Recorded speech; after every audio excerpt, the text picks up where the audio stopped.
remote controller, licensed by Nintendo, created by Acclaim. Get the Acclaim remote, the power to move. I called the witch doctor, he told me what to do. He said, ooh-ee, ooh-ah-ah, tang-tang, walla-walla bing-bang. That means play Dr. Mario on Game Boy or NES. Tang-tang, walla-walla bing-bang.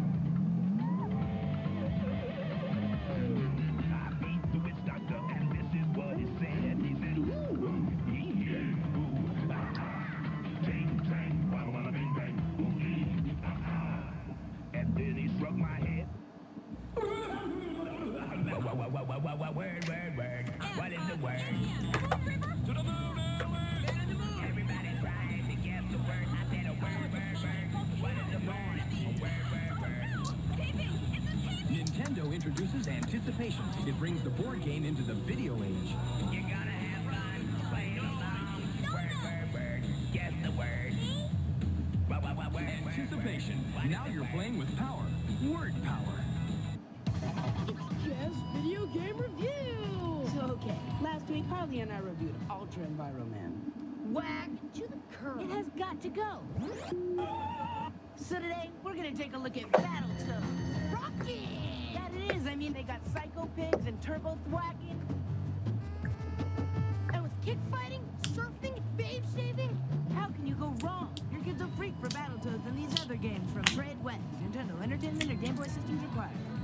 Prepare thyself well, Dragon Warrior. Thy most challenging quest ever awaits. Go with speed, but go with patience.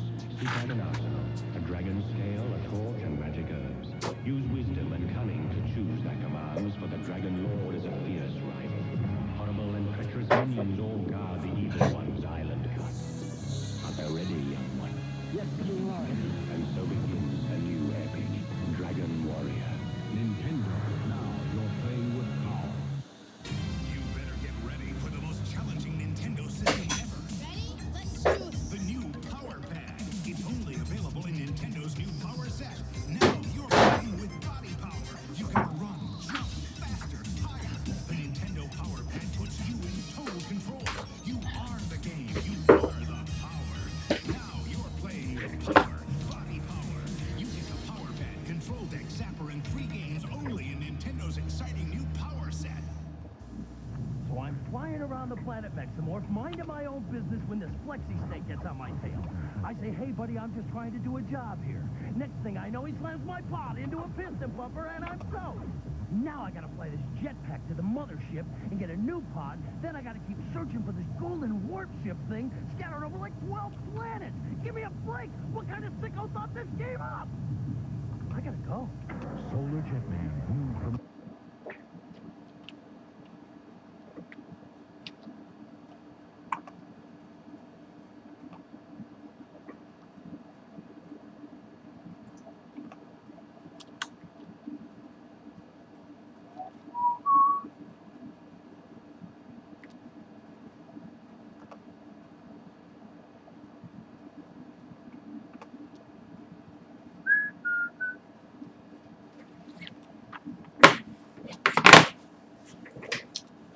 Okay, I thought I would take a look at some video game magazines I had. I wanted to do this for a little bit. I've been looking at my GamePro magazines, and so I wanted to look at just some game players and maybe some Nintendo Powers here. These are from late 1990, early 91, around there, I think. So we'll take a look at this one. This is Super Mario Bros. 3 on the front. And I have a stack here of some more I think would be fun to just flip through. Some I've had since I was a kid, others I picked up maybe within the last 5 years or so. Start with this Super Mario Bros. 3 one. I have an ad for Vice Project Doom, which is a very late Nintendo game. Not too late, I guess. Well, this is July 1991, so it sort of came out in March or something. Would have been written. Didn't come out until much later, probably. So Tips and Tricks was a magazine I remember, but I don't... Or Game Players. I always get these confused with Tips and Tricks. You have editorial notes. Here's Indiana Jones and Temple of Doom. Game Boy ad for Bases Loaded.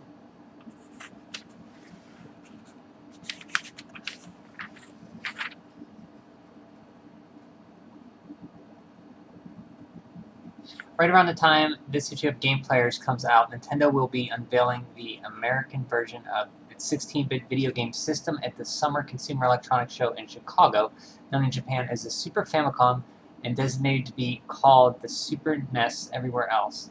This hot new machine has been seen eagerly awaited by North American gamers ever since it made its Japanese debut last November.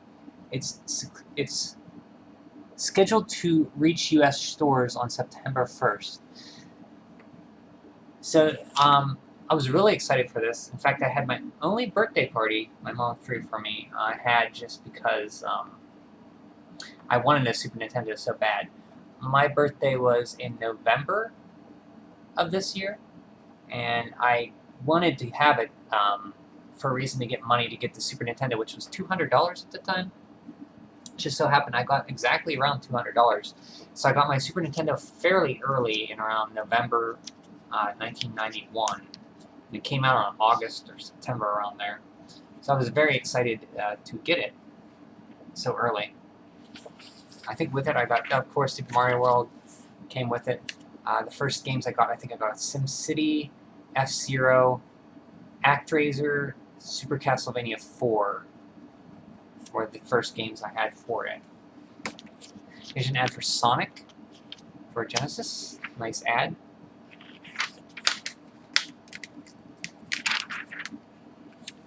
Just some ad information about where this is based. As a kid, I never understood this.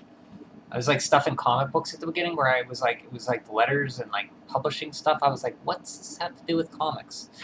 I kind of didn't understand the whole marketing and advertising thing. Bases Loaded second season. An ad for the TurboGrafx, which I never saw as a kid. I don't think I ever saw it in stores. I think that's because it was in Radio Shacks, so I didn't go to a lot of Radio Shacks at the time. Had I gone there, I think I would have saw it more, but I never saw one in stores. Never actually played a TurboGrafx in my life.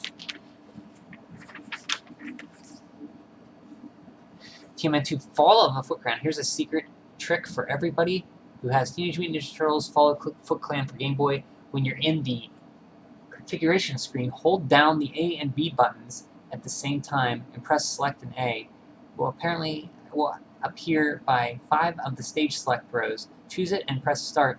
You can now pick any bonus round you want to go to. Nice. Faxanadu. I'm having trouble with Faxanadu.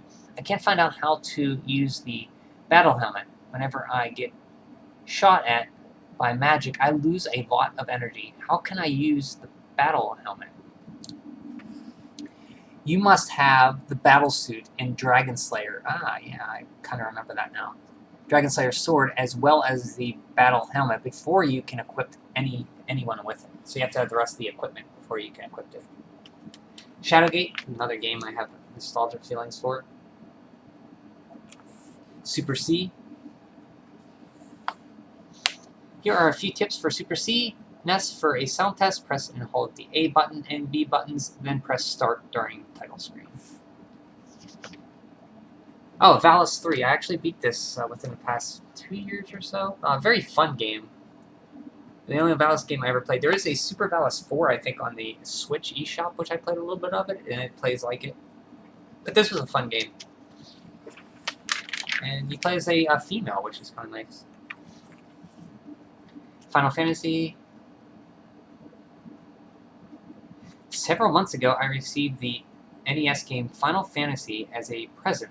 Since then, I've succeeded in winning the game several times, but in all my searching, I've yet to find the final white magic spell, Life 2, the final black magic spell, Nuke, or the ultimate weapon, Masamune. Could you give me a hand with this? And they say, his final spells are in the Tower of I've never played Jane, and Leffen. The Masamune sword can be found in the last castle, the Temple of Fiends. So I've never played the original Final Fantasy past the first or second, once you beat Garland and then you go back. I've never gone any further than that. Sort of Vermilion. The game sound for your NES. I guess it plugs into... Oh, it just plugs into the audio ports, and you can plug headphones to it, I guess. And then listen to your headphones out of your NES. And for the Game Gear,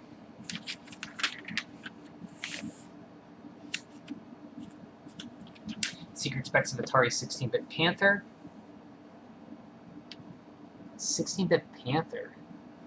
Interesting. For the industry, Scuttlebutt has indicated that Atari Corp is working on a new 16-bit home video game system that would hit the market sometime late this year or early 1992. Actually, Atari first began planning a 16-bit game system as far back as 1986, but the project was delayed because of an internal conflict between two design teams. One team supposedly favored system based on the Atari ST personal computer, while the other wanted to develop an entirely new game machine from scratch. Apparently that conflict was resolved within the past year because Atari is now finishing work on a new machine that's codenamed Panther. It's rumored to be extremely powerful, but no one has managed to uncover its technical specifications until now.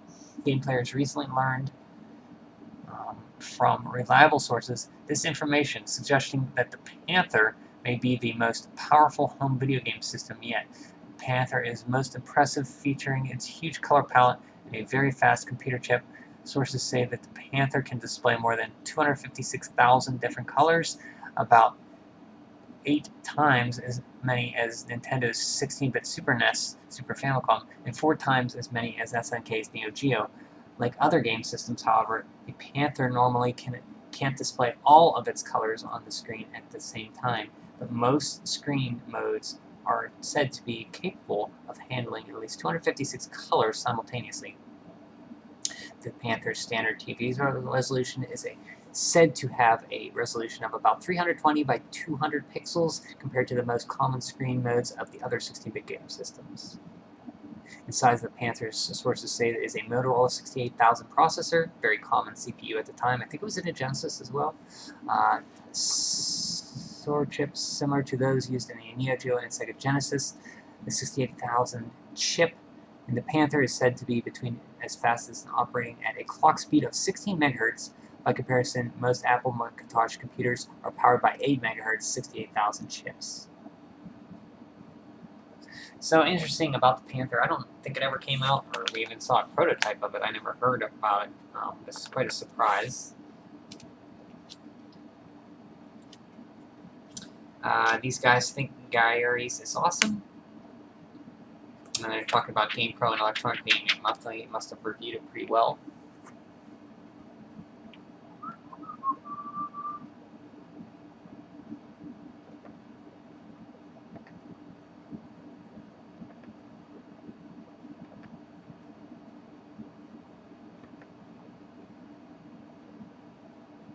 One second, please.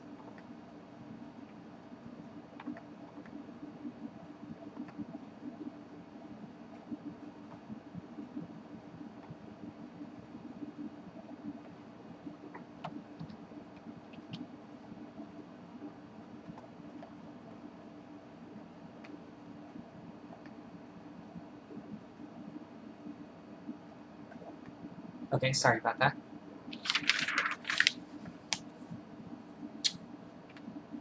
Face to Face with Eddie Garcia, Guys Next Door. This must be a show that was on Guys Next Door. Saturday morning TV show on NBC and popular recording album, The Guys Next Door. I don't remember this at all.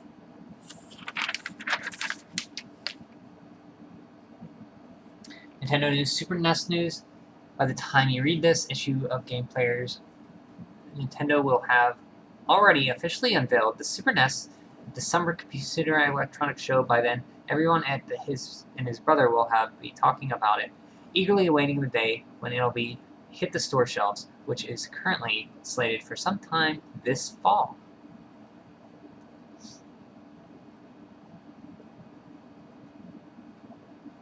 Game Players made a pretty thorough examination of the Super NES hardware when it was introduced in Japan as the Super Famicom.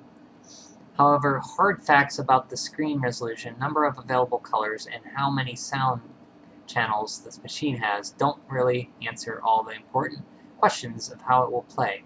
We've had a Japanese version of the Super NES since late last year and have already featured some preliminary convergence of the few games that were around then. At this writing, though, information is scarce and the rumor mill is working overtime. We've been busily trying to sort out what from the chaff evaluating Japanese version of games that will most likely hit the shores by Christmas or early 1992, as well as getting advanced word from American companies about their upcoming plans. For the next 2 months, this column will cover everything we've been able to learn from so far, plus any late-breaking news we managed to dig up as we go to press. So you see they have pics of F-Zero, Super Mario World, which looks kind of different. I think this looks kind of different than Donut Plains I remember. Maybe it could be just the color, the bad screenshot. Pilot Wings.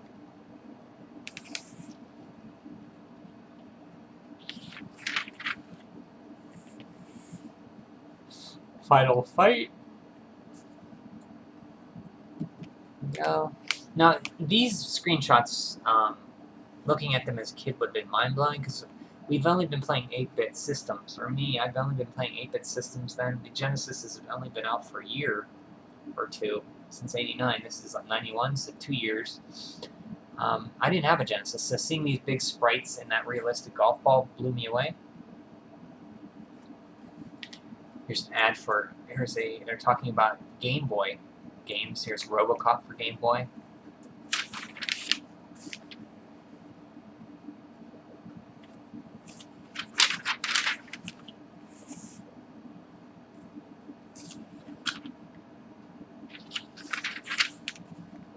Hoops, Nets, and Green Monsters.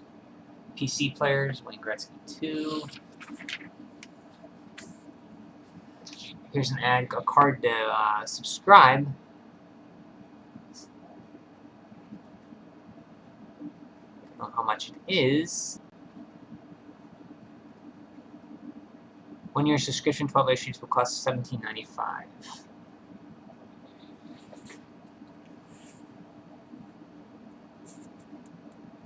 Centurion King's Bounty for the Sega Genesis.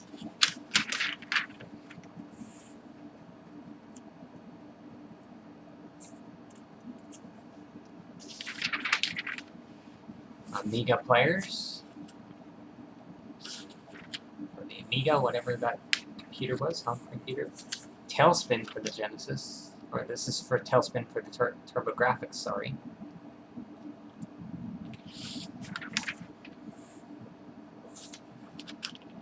Atari Safari.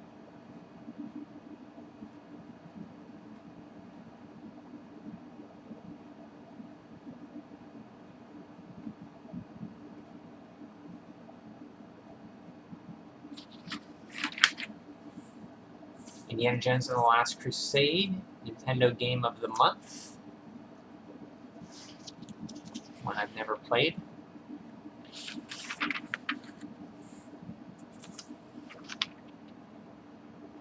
Yeah, these screenshots, that looks like the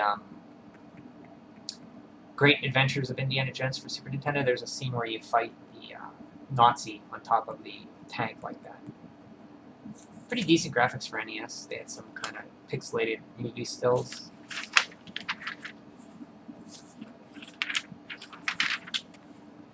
Batman for Genesis. I've never played this. This looks like a complete strategy for the Game of the Month, Sega Genesis.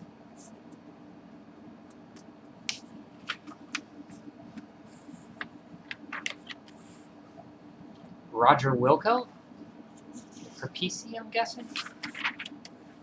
A hotline for game players.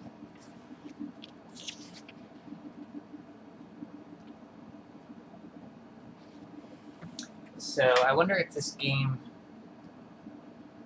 if this number is still what this number is now. I'm going to call real quick.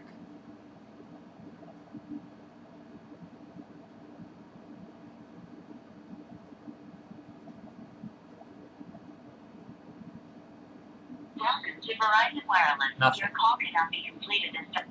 So, number's not anything right now. Not to be surprised. Super Mario Bros. 3, 30 Secrets Revealed. Hard to believe this came out so late for the NES here. This is 1991 and they're talking about Super Mario Bros. 3.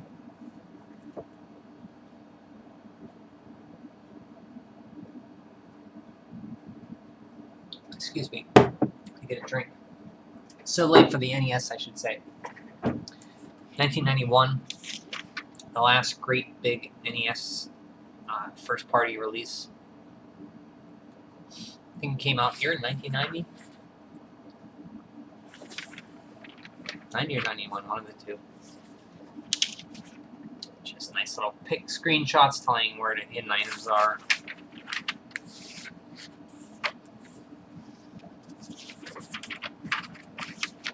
Teenage Mutant Ninja Turtles: Fall of the Foot Clan. A very simple beat-em-up game, just on one plane.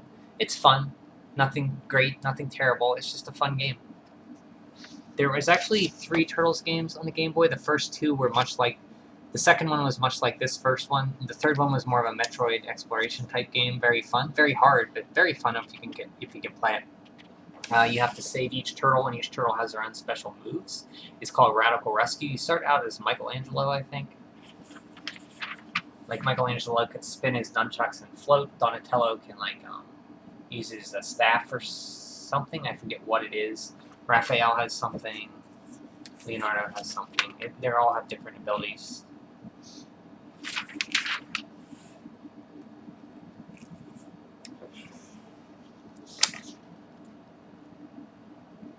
Looks like Little Mermaid on the NES. Fun game. Very fun game. Nothing too hard, but that's fine.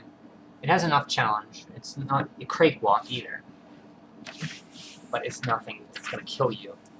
As a kid game should be. These games were for kids. They shouldn't be too...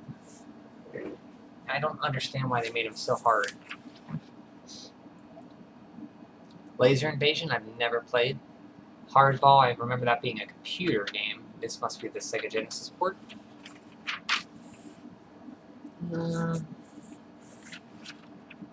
Cryon Conquest, I played a little bit of this, and it seems fun. It's just there's limited lives and continues unless I haven't played long enough, and I just could never get far enough without putting the time into it. I'm sure if I put the time into it, I would grow to like this game a lot more. I think you have most of your abilities right at the beginning to get everything you need to get around. There's like a bouncing ball which bounces at a 45-degree angle that I remember I had to use a lot to hit enemies.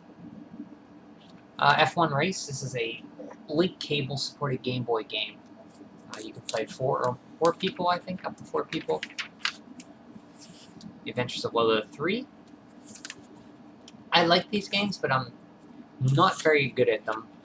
These kind of puzzle games, really I get stuck, get frustrated. So I've never really given these much of a shot, the Lolo games. Mario and Andretti Racing for the computer, it looks like. Sega Reviews, James Pond, Underwater Agent, and Conan for NES. Never played Conan. Actually, Conan is a bit more difficult than it needs to be. There's plenty of extra life energy to be found, but it's not much help if you're dropping into a pit and there are no passwords to continues. The game's controls are strangely laid out. Pressing down doesn't make Conan duck, instead he jumps in the direction he is facing.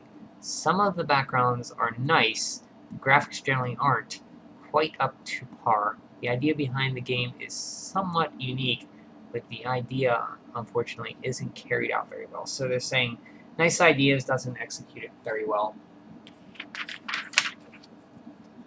Wampum, I beat this game a few months ago. I quite enjoyed it. Let's see what they have to play. What do you do when you get combined the action in Super Mario Bros. With the bosses and weapons in Mega Man, believe it or not, you end up with Soaring Eagles, the Native American hero of Wampum. When an evil dictator threatens his tribe, Soaring Eagle embarks on a quest to the mysterious mountain where the dictator hatching his wicked plot. But the young Indian brave's journey won't be easy before he can reach the mountain. He must traverse 7 mystical worlds, including his native world, the Sacred Woods. Wampum, Delco's first light-hearted adventure, may borrow heavily from the best games in the business, but the result is a romp that easily stands on its own. Yeah, it's a decent game. I quite like Wampum. Takes a little while to get used to it, like some Nintendo games, but once you get used to the controls and you can get the gameplay down, it's not a very long game. There's just some challenging spikes near the end. There's a maze part near the end where you gotta know where to go, but other than that, it's fair and fun. Little Ninja Brothers, I think this is like a RPG. Never played it.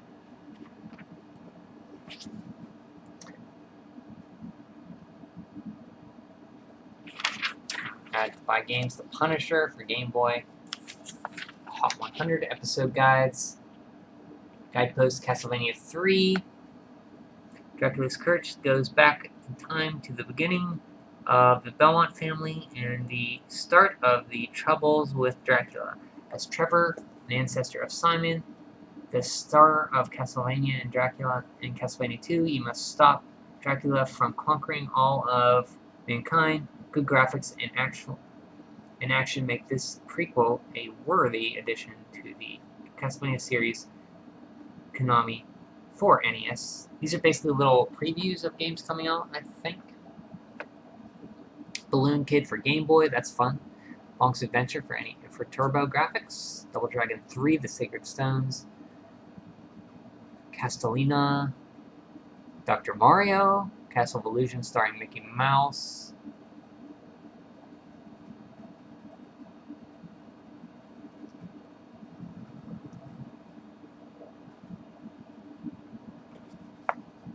Balance of the Planets, Arch Rivals, Adventures of the Magical Kingdom. Have some more coming out. Dragon's Lair for NES. That's a it plays like as well as you'd think a Dragon's Lair game would on the NES. You got to memorize certain areas to get through, much like the Laserdisc version. But it's a lot of trial and error. If you can get past that, I heard it's actually pretty fun. DuckTales. We know how that game turned out. Eye of the Beholder, Harlem Globetrotters, How Wrestling, Ikari Warriors 3, The Hunt for Red October, Jones in the Fast Lane, Jordan vs. Bird, Kabuki Quantum Fighter. That's a fun game by, I think Kid did that one too, published by HAL. I'm not 100% sure though. Kid is there. I played their games, never growing up, but later, for a few past few years, I've played their games, and they've been awesome. Kickmaster, G.I. Joe 1 and 2, Isolated Warrior, and they're all excellent games. Really good developer. King's Quest V, Absent Makes the Heart Grow Yonder, Clash Ball, Lakers vs. Celtics, The Last Ninja, Lemmings, Mule, Musha, Mega Man 3, Nightmare on Elm Street. So you can see some classic games that are coming out around this time. Metal Storm, Ninja Spirit for Turbo, Operation C for Game Boy, fun game.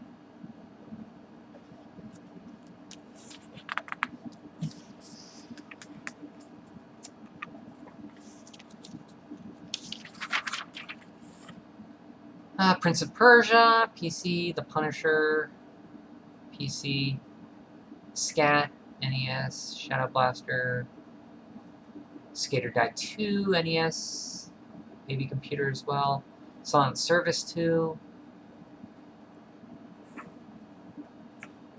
Slime World, Snake's Revenge, Sword of Hope. The Sword of Hope I played. It's like a Shadowgate first-person Kemco adventure game, but it has JRPG elements like battles.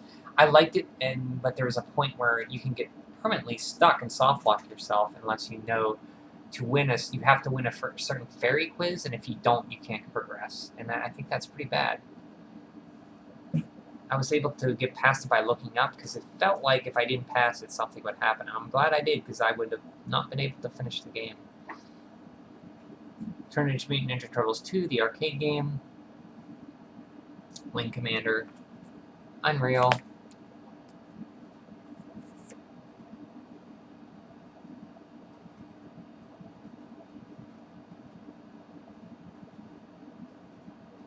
Huh.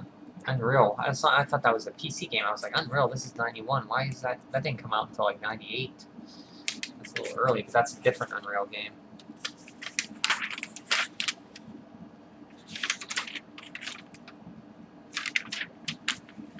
Tecmo Bowl sequel coming to Nintendo. Star Wars for Game Boy. Wes Manley comes to Amiga. Smash TV for NES.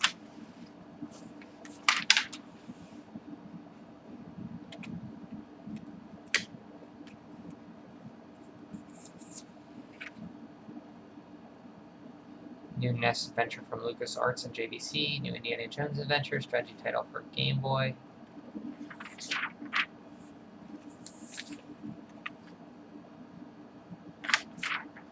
Beetlejuice for NES. And I ordered games here. This store here. This yellow has a list of games. So that is Game Players from July 1991. Let's go back a little. Let's see, one of these spiral ones. Let's see if I can find a.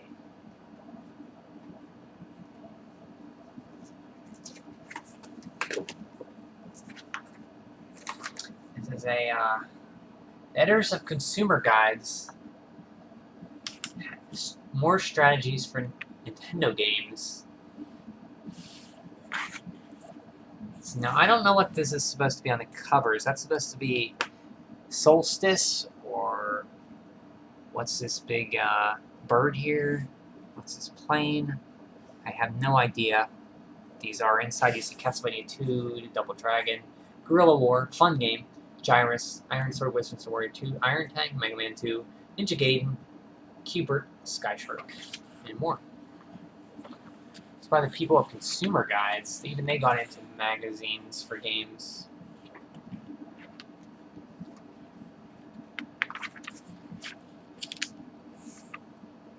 If you play Nintendo games, and who doesn't, you'll know which games are red hot, and you'll have a pretty good idea how to play them.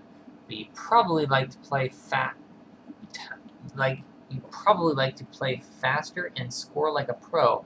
More strategies for Nintendo games will help you power up your game to the max. You'll find out what you need to know to dispatch your enemies and speed through dangerous situations in 14 of the newest and best Nintendo games, strategies for high-powered players. So first up you have Castlevania 2, Simon's Quest.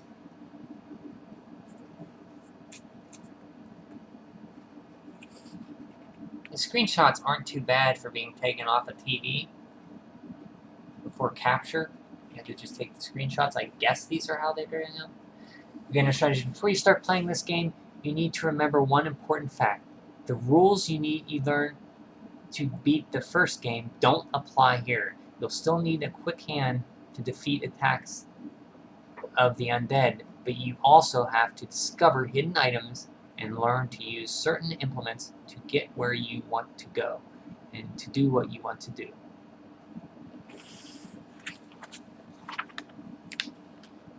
Interesting, like a blood splatter they just drew here.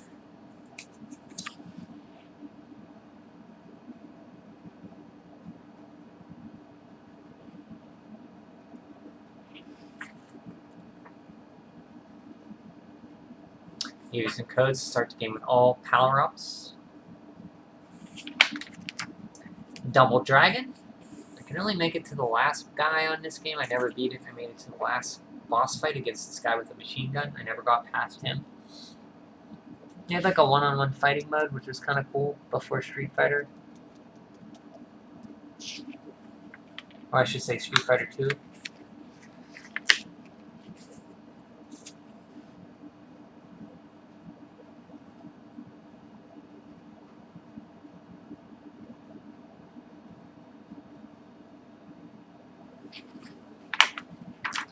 Guerrilla War. This is a fun game.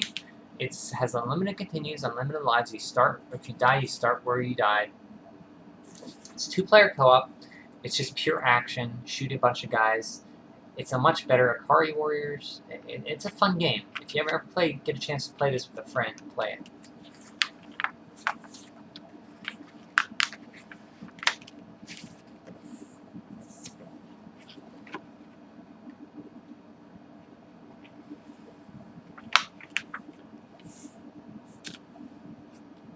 Gyruss. I've never played Gyruss, so I can't really talk much about it.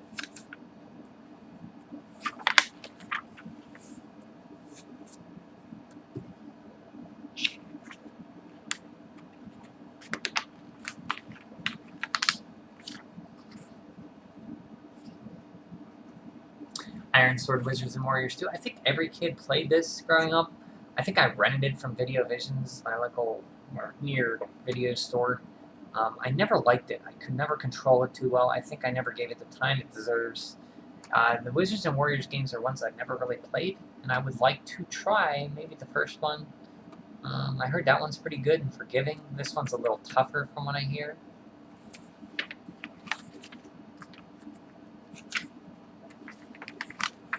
Iron Tank, another game I never played.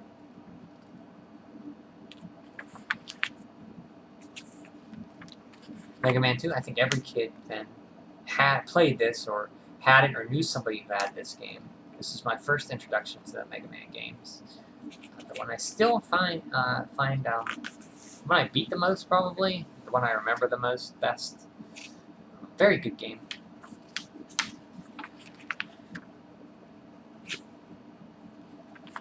And you can't say much more about Mega Man 2. It's already known that it's a great game. Ninja Gaiden, I had this game. I remember getting in a Woolworths when I went to town with my grandma and mom. Every Saturday we'd go to get grocery shopping at Riverside supermarket in Indiana, PA. And there was a Woolworths in that same shopping area. And I stopped. When you come in, I remember there used to be a cashier was right there in front. And to the left was a glass area with games behind glass. And I saw Ninja Gaiden in there with the Ryu with the fire in the city behind him, and I loved it. I think it caught my eye because of that, and I think I bugged my parents during that whole time when we were shopping to get it. And they were nice. My mom was nice enough to buy it for me. Every once in a while, she'd give me a game. She got me Kung Fu. I got Kung Fu there and Ninja Gaiden there. Maybe Snake Rattle and Roll. I don't remember. I know I got a few other games there. Classic action game, fun. Unlimited continues, so it's fair in that regard. Q*bert. Never played Q*bert for more than a few seconds. I've heard this is quite a difficult game to beat. Sky Shark. Stealth ATF.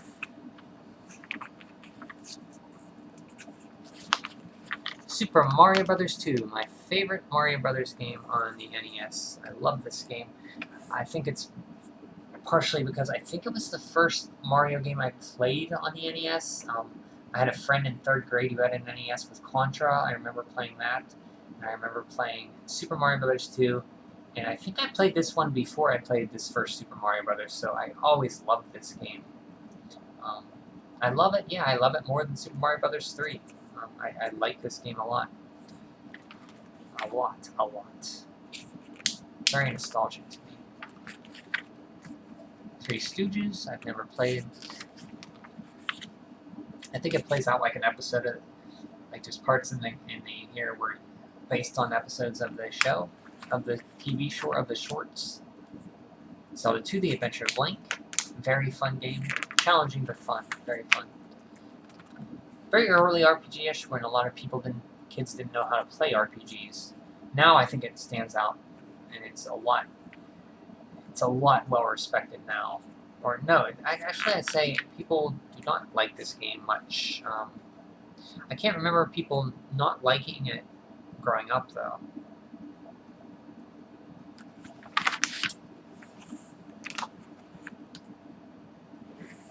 That is Consumer Guides Nintendo Strategies. Take a look at this. This is from February 1997. So I didn't have an issue of Electronic Gaming Monthly, but I did get a issue or two at the supermarket. This was one of them. This would be when I was about a junior in high school. So we'll start here. Tekken, Soul Blade coming to PlayStation. This is the PlayStation era.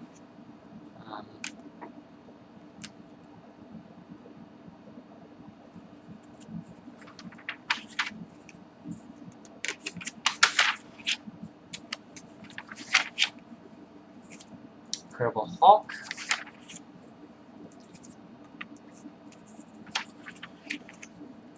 I know I had an N64 at this time. I did not have a PlayStation. Don't Call It a Comeback, Nintendo, Sega, and Sony Battle Market Show 1996 Rebound.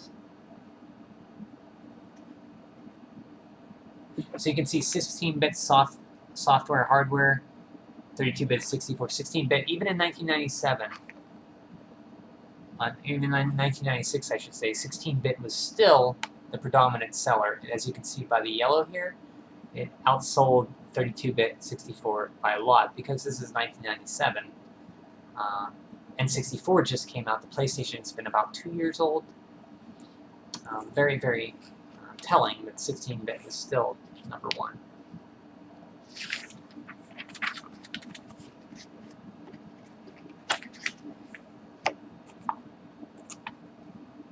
Old and new. This is the about the new PlayStation model. You can see the old one has the audio and video outputs on the back. The new one has a multi-out. Apparently,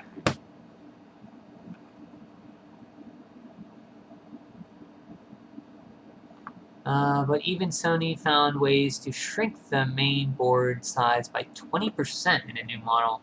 Note the soldered in metal plate, which serves as a dual-purpose protect main chips from heat and human tampering. So that's this plate right here. The old model didn't have it, so they shrunk the board by 30%, as you see here. It's like looking boomerang-looking controller, like the early stages of the PS3 controller. It's like a batarang almost. Turok, this game I was excited for. I do like Turok for N64 a lot.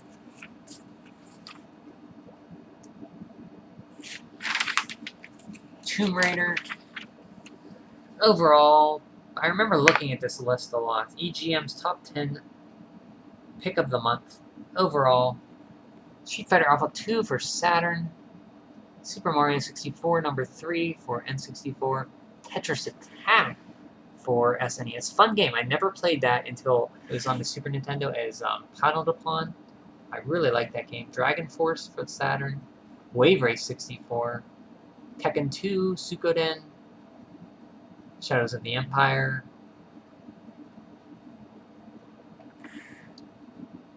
I think they messed up. Shadows of the Empire is N64. They have a PlayStation logo next to it. And Legacy of Kain, that's PlayStation. I think they mixed these two up. Knights, Pilot Wing 64, Pilot Wing 64, Super Mario 64, Wave Race, Shadows of the Empire. So this was the top Nintendo 64 games. That's about all that was out for it at this time. There wasn't a lot out for it. The N64 had a bad first run of it, software coming out. Future N64, Mario Kart 64, Turok, Doom 64, which I love Doom 64. The first experience with Doom, playing a full game of Doom, I only played like a few parts of the shareware version on a friend's computer. War Gods, Blast Corps, GoldenEye, Tetrisphere, Mission Impossible, and Dark Rift.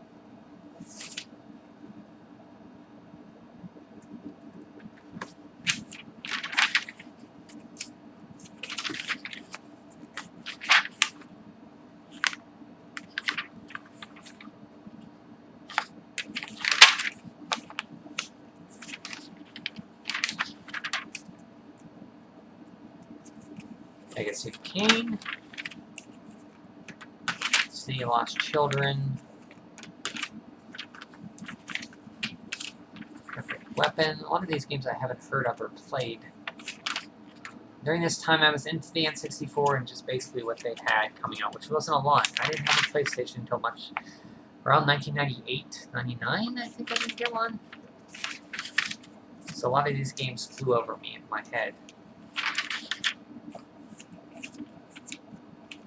Blood? I didn't even know that came out for the PlayStation. There's Deception. Here's some reviews. Command & Conquer for Saturn. Killer Instinct Gold.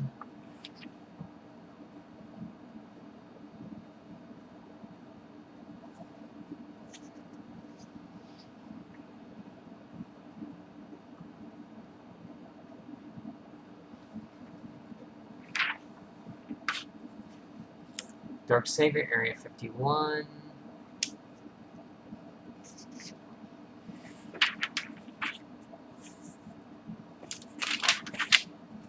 Persona.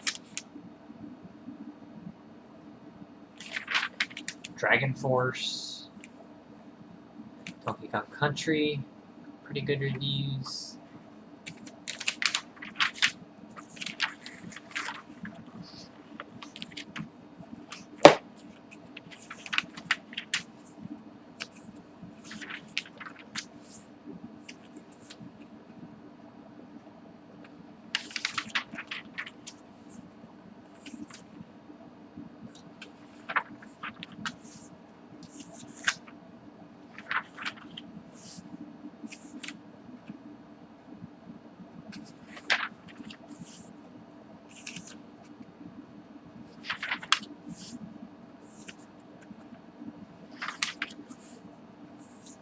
Street Fighter 3, the new generation.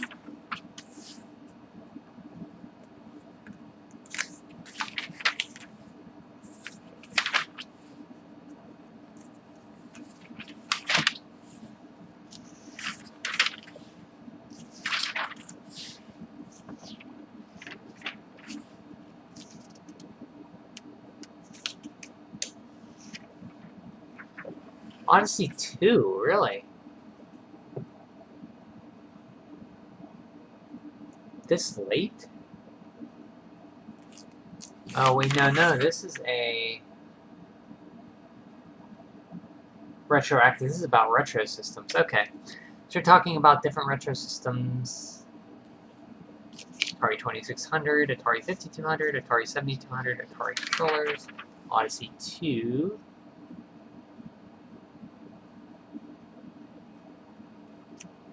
Odyssey 300, which I never heard about, Odyssey 500, Retro on the Web,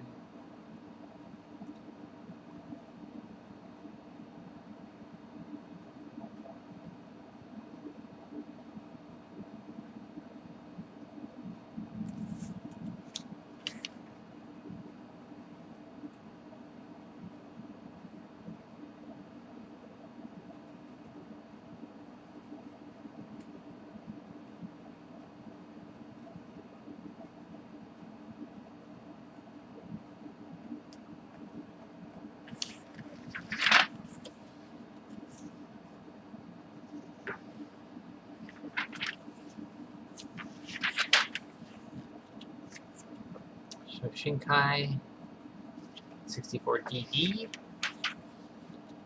Mario Kart 64,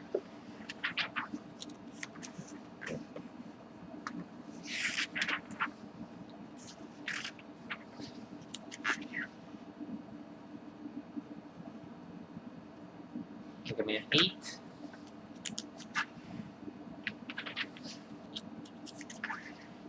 Soul Blade, Sentinel,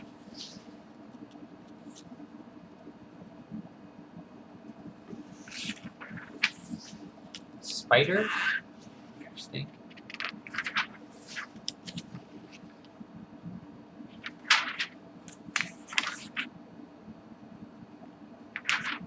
here's a cool Shadows of the Empire poster, which I remember as a kid. This is one of the magazines I got in the grocery store. at the Riverside or Bilo. I used to go and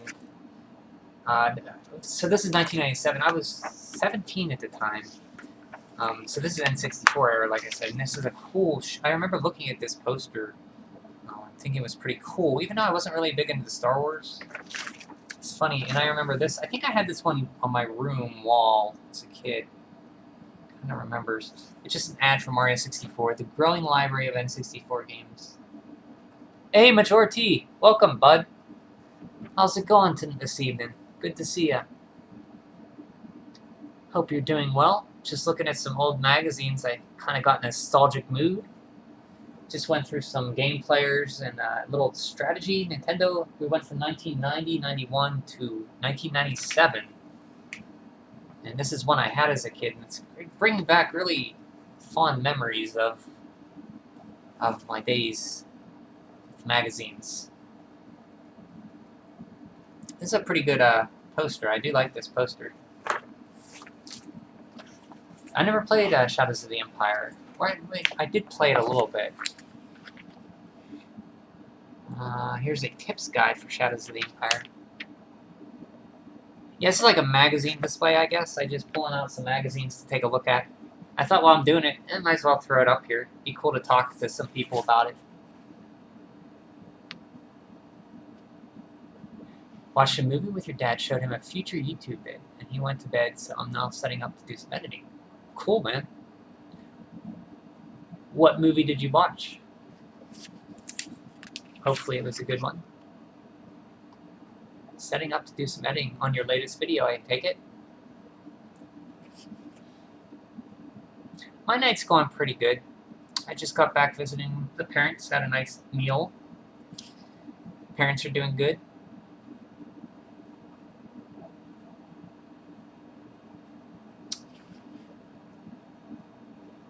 I'm kind of in between deciding what to play next, because I'm kind of Dragon Quest out a little bit, because I played so much of it, and I kind of don't want to play an RPG next. I was playing Snake Rattle and Roll a little bit. I had that game since I was a kid, and I always wanted to beat it. I still always make it up to that last level, and I cannot make it to that final area. So I put a Game Genie in, thinking, okay, I'll beat it with the Game Genie, and I still could not beat that game. So I'm going to give it another shot. I just needed a little break from it. Seventh Seal by Ingmar Bergman. Oh, that's the one where it had the classic look of death with the cloak and the sickle. 1957. I've heard of that. I've never seen it. I've heard it's good, though. Very good. But I've heard much about like the classic look of the Grim Reaper with the cloak and the scythe.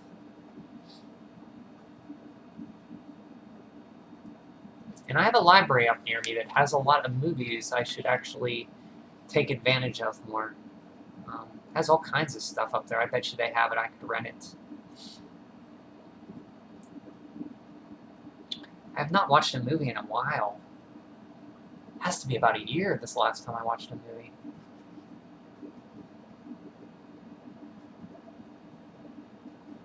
The main character plays a lot of chess against death. A lot of symbol. I wonder if that's where they got the idea for Bill and Ted's Bogus Journey. It's funny I'm talking about Bogus Journey when you're talking about the classic Seventh Seal. Oh, watched it for free on YouTube. Oh, sweet.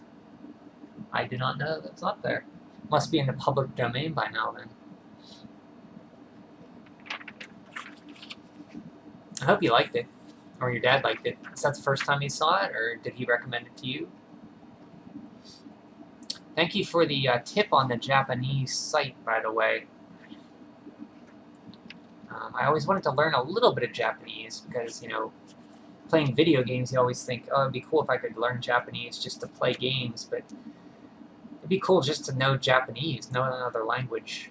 And I heard it's difficult to learn because of the kana, I think you said it was kana symbols, or kana helps helps you learn it. I'm not 100% sure, but very possible your dad was drawing connections between it and Woody Allen. Tom Stoppard. You both loved it. Great. Yeah, Bill and Ted's Bogus Journey has a part, I don't know if you ever saw it, but they have to play death and hell, and they play them in Battleship, I think. It was pretty fun. I haven't seen Bogus Journey in a long time, but I remember that part. Your girlfriend's fluent. She practiced in high school because she liked anime. Oh, sweet. So you have a little help there with the old girlfriend. I shouldn't say old girlfriend, but with the girlfriend. Yeah, I took a... the only language class I took, we could take Spanish or French in high school, starting in 9th or 10th grade. I took Spanish. The teacher was really, I'm going to say witch, but replaced W with a B, and you got what she is. She did not like me at all. I don't want to sound like, oh, that's why I did bad, but she didn't like, no, but she did not like me for some reason. So it put me off the whole language thing. Maybe I should have chose French instead, but I took 1 year, couldn't wait to get out of there, and took no other language since. But we were limited to French or Spanish. Oh, yes, the girlfriend. Yeah, I didn't mean to say old. Sorry. But that's cool. She can help you out, and that's pretty nice. To have somebody to help you say, hey, am I doing this right? You can only pick Romance languages. Yeah, Italian is a very romantic language, that's for sure. We're interested in German and Korean, so I taught yourself. Japanese, I'm trying to Korean now. So, do you know some German and Korean? Too. There's a person who I talk to regularly around here, he's one of my friends. He's from Poland, Minicho. I think you've met him. He's from Poland. He knows Polish, English, French, and another language. You'd probably get along well with him. There's also Richard, who's on here. He knows quite a few languages. He's from Brazil. And every time I talk to these people, I lean online, you included, I always feel so, not dumb, but so wasteful that I haven't learned a second language or haven't applied myself to anything really, other than video games, and that's about it.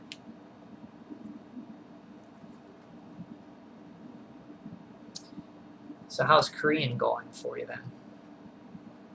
Hopefully, so Japanese you've been learning for a while, I take it, self-taught? Well, that's cool, you can have an interest to learn that stuff, you know.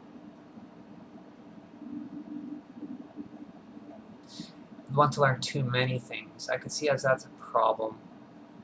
Your hunger for knowledge. Let us know your quest to quench your thirst of knowledge is never satiated, I should say. I would like to learn some Japanese, though. So that site you sent would probably help. It's just about me putting in the time and effort to do it, which, to be honest, I'm lazy sometimes, and I don't want to do that.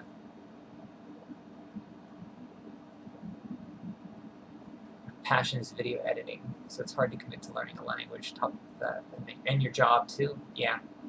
You always have to balance what you want to do, you know? Much like movies, like I said, I haven't watched a movie in a while. That's because most of my time goes to playing games and such, so I put movies on the back burner. 5 minutes a day, bookmark the site. Okay, I will do that for sure.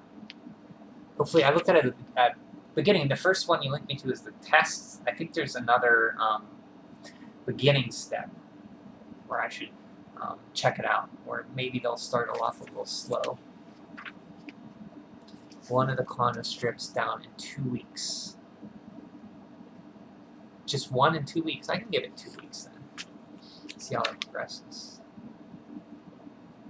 5 minutes a day. That's not much time then. No excuse then.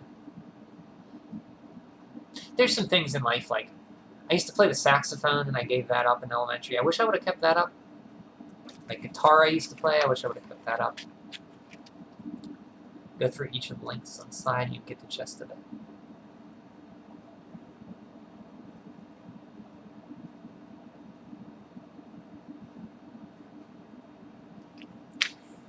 Yeah, thank you very much. It's always nice to hear from you.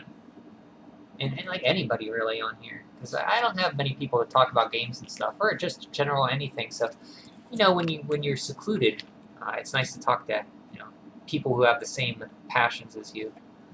So thanks for stopping in. I appreciate it very much. I really do. I met great people on here, you know. Music has not been my forte, but I've always had appreciation for it. Yeah, I think music is important. I mean, I haven't listened to, you know, mainstream music since I got out of high school and stuff, but I still go back and listen to, mostly video game music is what I listen to, but that's still music, you know. I played some, and I still learned music, so I still remember notes and stuff. I think that's important too, just like a language is something that people should at least try, maybe, see if they're into, because you never know, you might be a renaissance at music, and you just need to try it.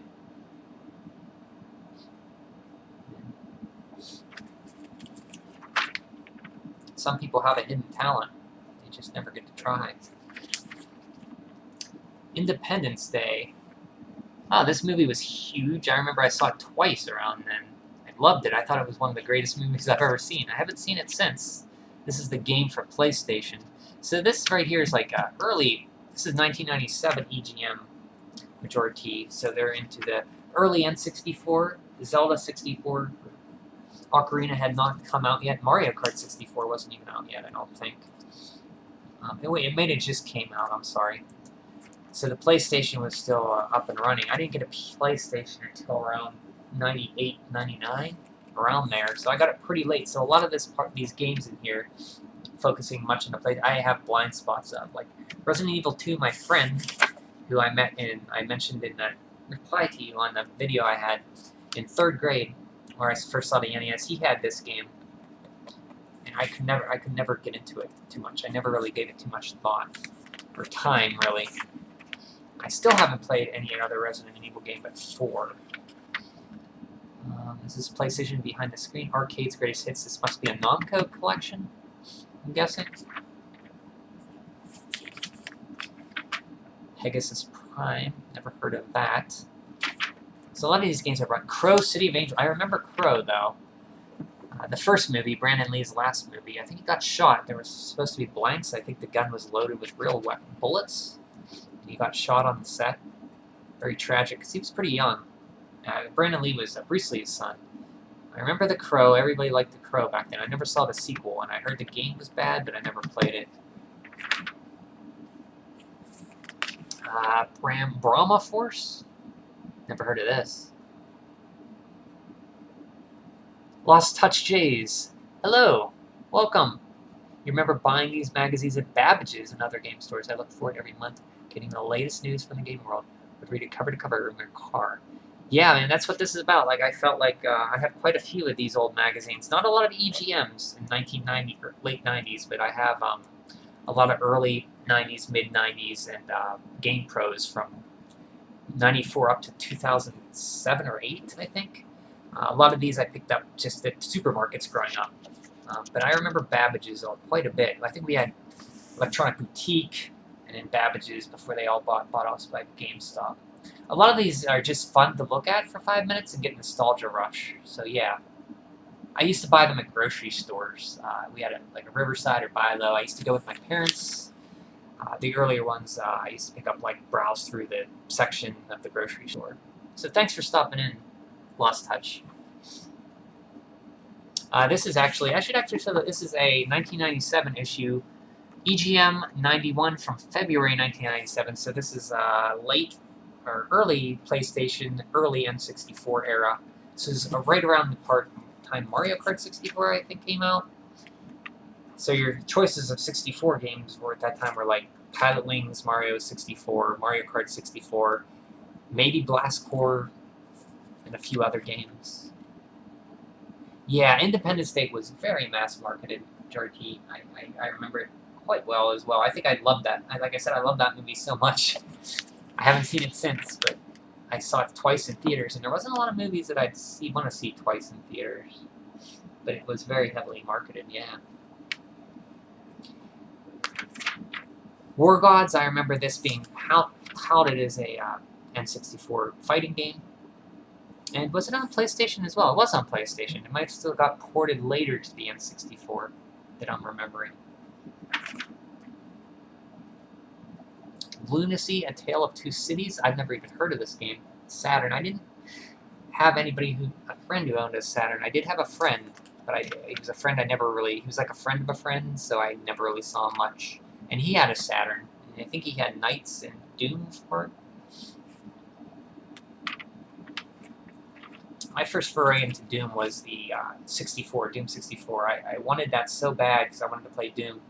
I remember bugging my parents for it, or my mom for it, and she did buy it for me. And it was like $80 in 1997 money, which is crazy expensive. It had like, it's kind of weird because my parents are very, you know, Christians, and on the front was a big demon with like a pentagram on it, and she still got it for me. That's how cool my mom is. Knights is really good. I think I admired it more and enjoyed it though. I've never played it. I don't even know if you can play it without the Saturn controller, the 3D controller. Your earliest one is 19... I heard that it's good at just a chill game to fly around in and collect stuff and kind of just have fun in and get lost in. So I could see you saying it's, you admire it. Earliest one, 1993 GamePro. I think Lost Touch, I have a, I've been going through all my GamePro magazines. I started with the earliest issue I had, which is around, it was one with a Jurassic Park on the front. I think that was around 92. I think I covered 1993, that issue. Do you remember what was on it? What was on the cover of that particular issue? I probably have it. I could pull it out for old time's sake for you. Final Four. I was not big into sports. I still aren't, and not really.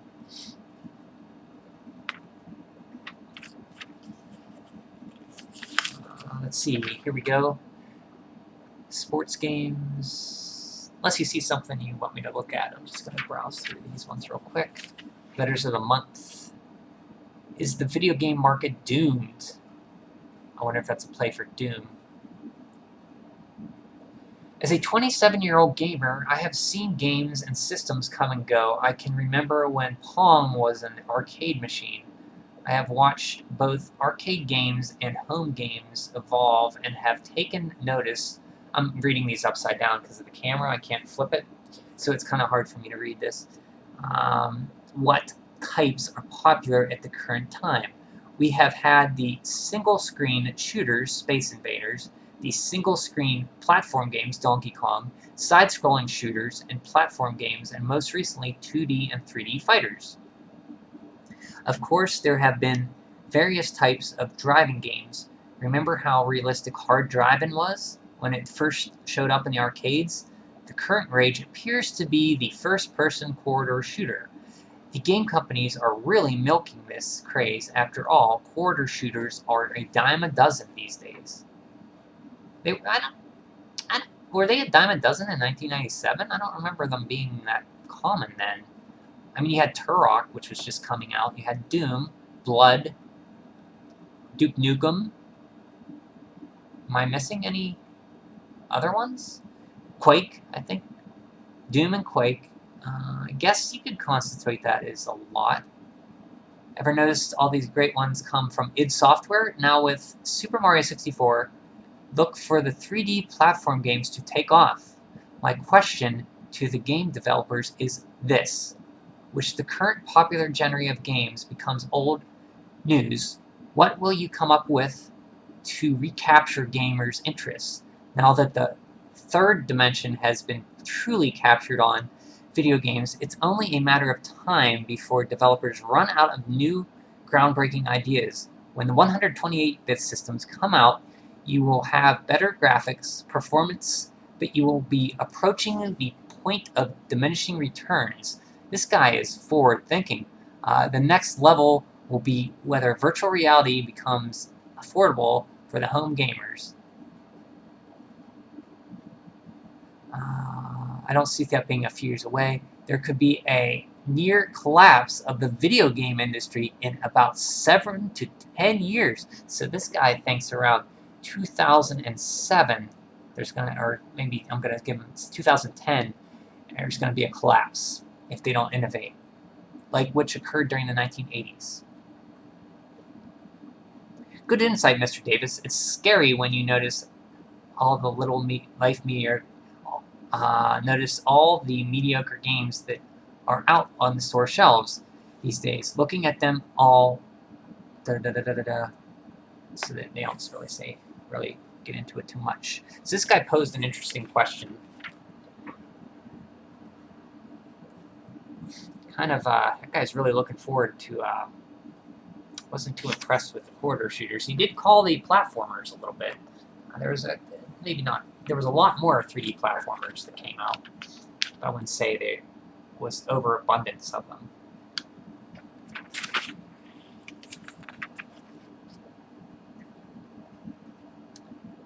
Is the Saturn's featured game? I was in Hill's department store.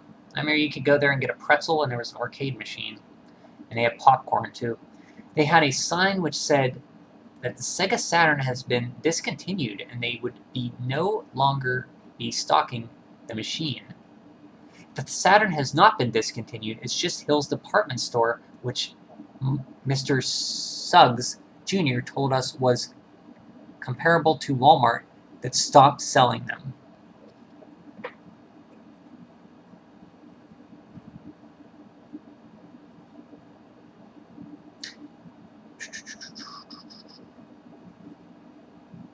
And these letters are interesting. Nintendo began work on their Nintendo 64 about 4 years ago, right? Well, does that mean that Nintendo, Sega are working on 128-bit systems as we speak? We asked the companies what their plans were, and they said they were all very tight-lipped, which is to be expected after all any released.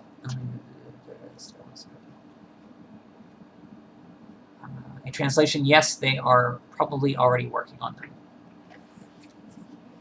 Here is the little... Now, these arts were always interesting, how creative some of these kids were. Really talented. You probably can't see with the webcam, but some of these are really good. There's a Final Fantasy VII one. That's the winner. Was really neat. Cloud and Aerith. Aerith or Eris? I forget how you're supposed to say that. Is it Aerith or Eris? I never understood. Here's some more.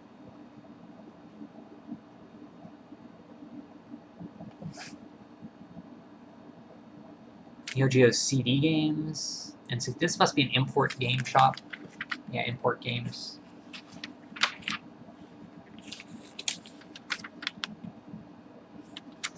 Prices on games here. Do they have any... They just have Super Nintendo stuff.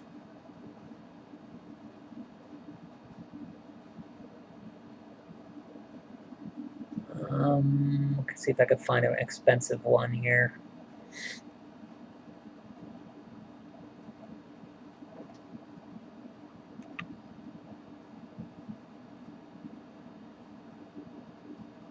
Nope. Don't see Earthbound on here. I was going to see what that was running for.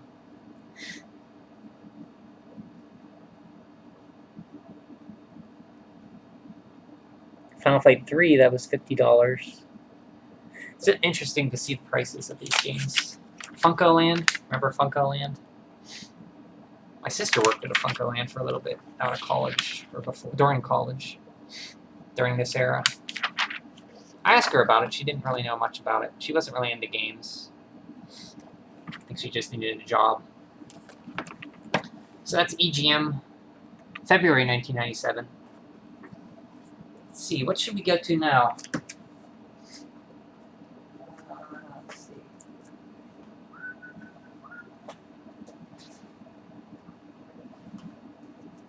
Let's do another Game Players. I'll try to get an earlier one here. Get my earliest one here I have for Game Players.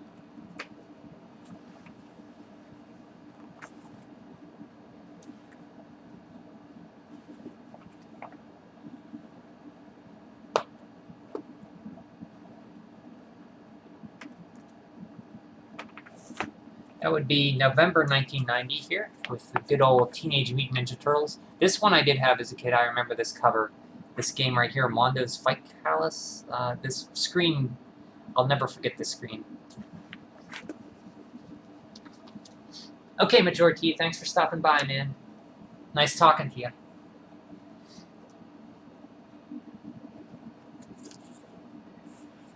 Have a great night. Okay, so here is Teenage Mutant Ninja Turtles 2, the arcade game for NES. A very popular game that lots of kids had or played or at a friend's house or whatever. So unfortunately, my one is kind of broken, ripped here. I've had this since I was a kid, so...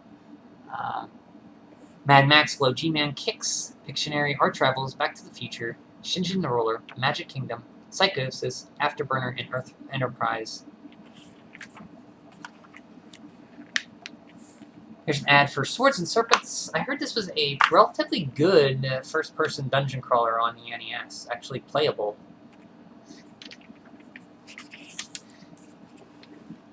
Monkey Island.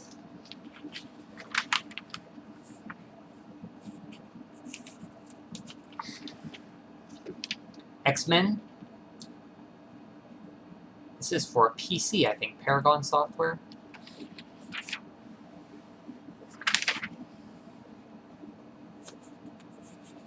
Cool spot for Game Boy and NES. Atari Lynx. It was Electronic Gaming Monthly, 1993, October edition, number 51. I have a whole closet full of game magazines. I probably have older ones. Electronic Gaming Monthly, number 1993. See, I do not have many Electronic Gaming Monthlies. Let's see if I have a virtual copy or digital copy of it, so I can see which one you're talking about.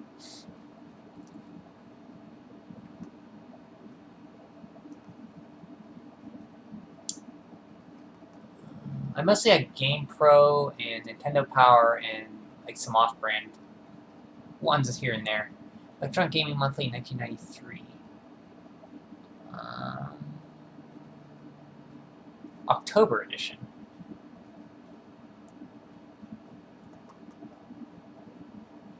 Let's see, I do have an October one here. Let's see if we can open this up, and I'll try to share it here.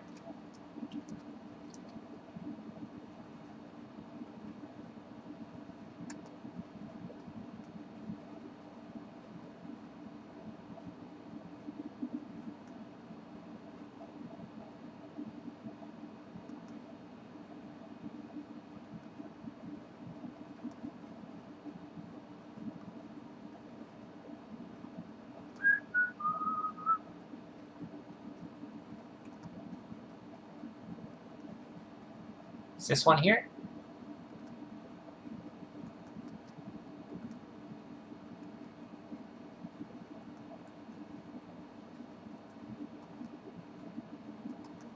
That's it.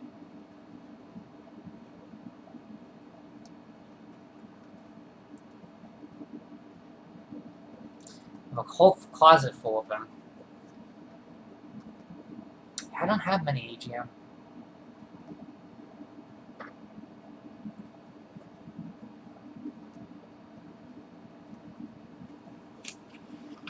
So, got an ad in for the Lynx. I've never played a Lynx. I don't know. Have you ever played a Lynx?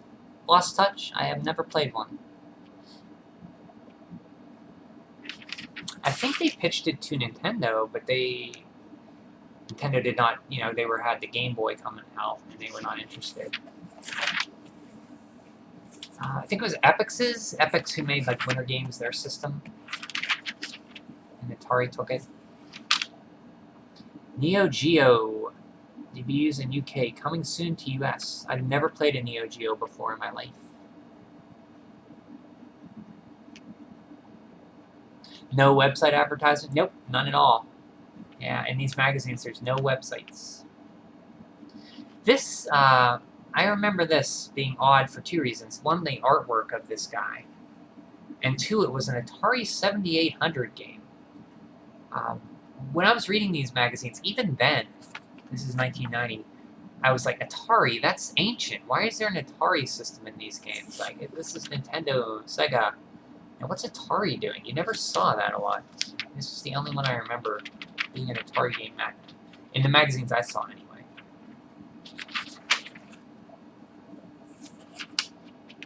Ikari Warriors. Here's a Neo Geo game. These graphics look pretty good. I think that's Turf Masters. Nom. That's a Baseball Stars, I think. Here's another ad for a 7800 game.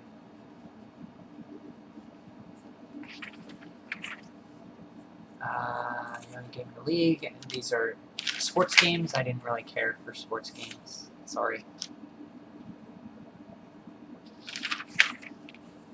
Nintendo news, TurboGrafx. That's it. That's the one. I have a lot of them digitally. We can flip through as well sometime. I have quite a few EGMs digitally, but don't have them physically. I have, looks like I have EGM 1 through 141, I think. Maybe missing a few here and there.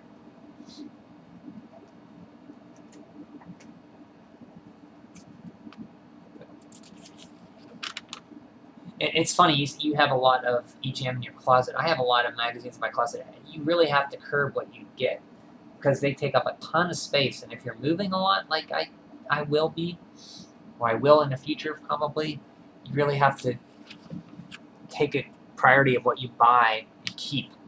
And I hope to keep those magazines for a long time, so I don't want to add too many more to it. Yeah, I have a whole closet full of GamePro. I have most of GamePro from 1993 up to 2008 or 9. Next Gamer, I've never read one of those. I do have a lot of Nintendo Power.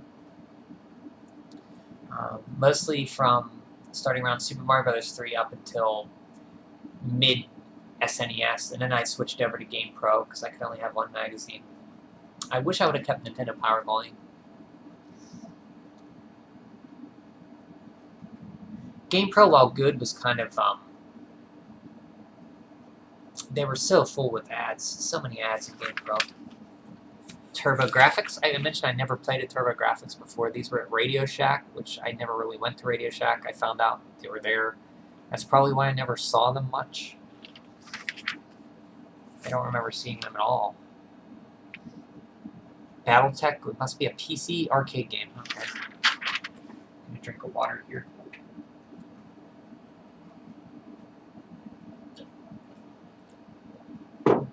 Yeah, at the time, I remember thinking Atari, because my first video games were Atari 2600. And while I had fun with them, it wasn't until the NES where games really had story and a finish. I want a game with a finish and a progression system where you feel like you're finishing. And a lot of Atari games were just keep going, get a high score, and they were fun for me for about 5 minutes, and then I lost interest very quickly. So it wasn't until the NES where I really got my love of games truly developed, where something felt like, well, this is something I could spend a lot of time on. But I've never played the 7800. I think it's graphically comparative to an NES Master System.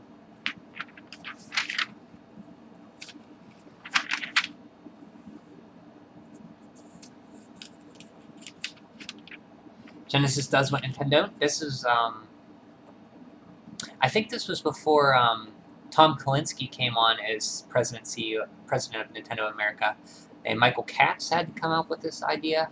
Sega Genesis does what Nintendo. They got a lot of licenses for sports stars like Joe Montana, Tommy Lasorda, if you can call him a sports star, and they had like a lot of sports games and arcade hits. So the early Genesis games was based on those, and then Kalinske came in with Sonic, and then they really took off after that.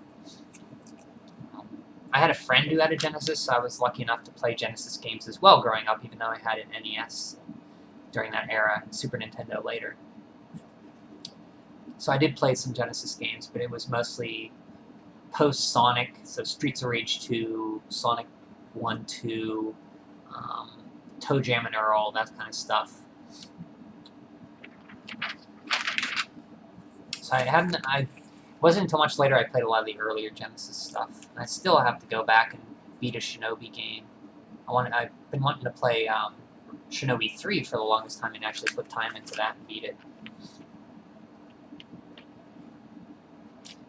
Here's some upcoming games. Yeah, Golden Axe, which I played a lot with my friend, who I mentioned. I heard Rambo 3 is pretty fun. Altered Beast, I do like Altered Beast because I did play that, even though a lot of people do not like it.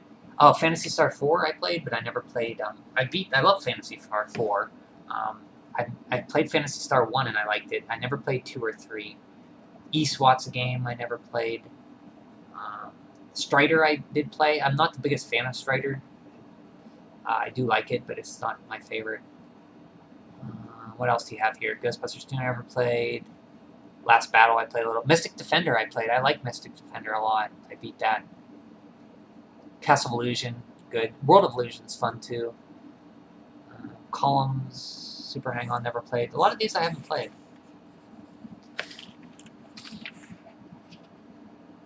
Seems like a magical time then. Oh yeah, exactly. I think it's a time like, I think during, what is this, 1990? A prime time of my adolescence. I was 12, 11, something around there.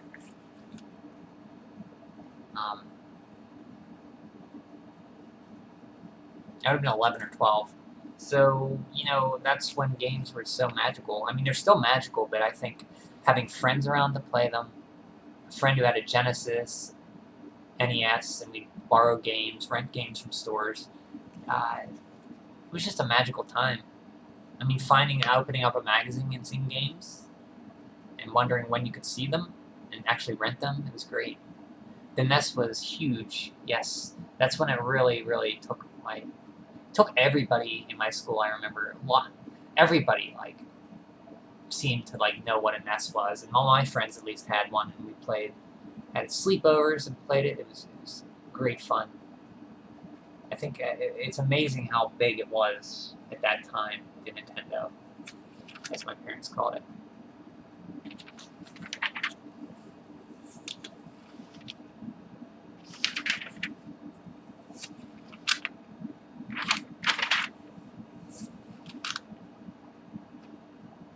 Gremlins, this game is really fun for NES.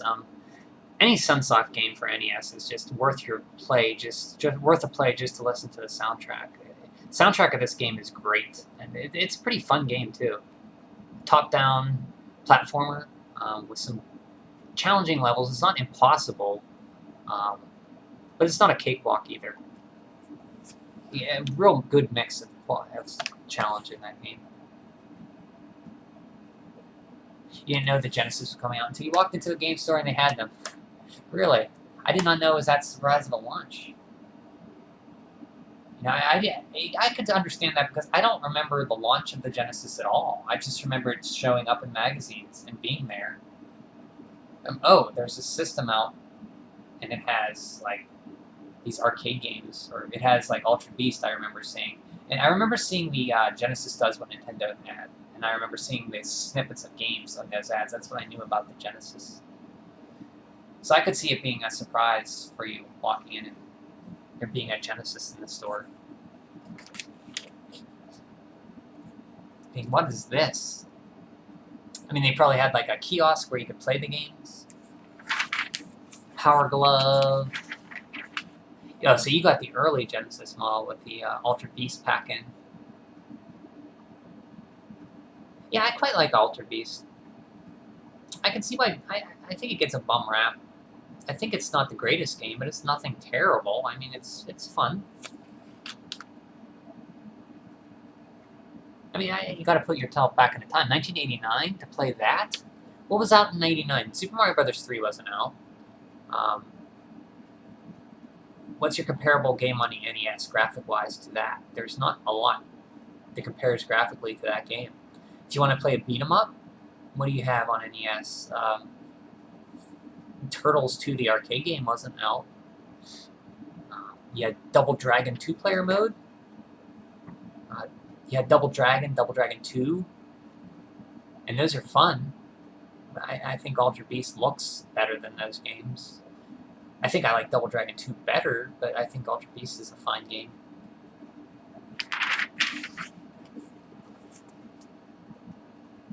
Oh, this must be Sword of Vermilion, a game I've wanted to play. Never did. Or maybe this is something else. What game is this?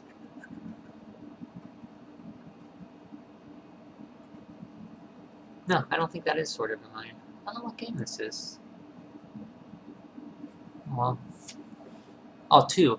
Sword of Vermilion. It is Sword of Vermilion. Okay. Amiga, that was a PC.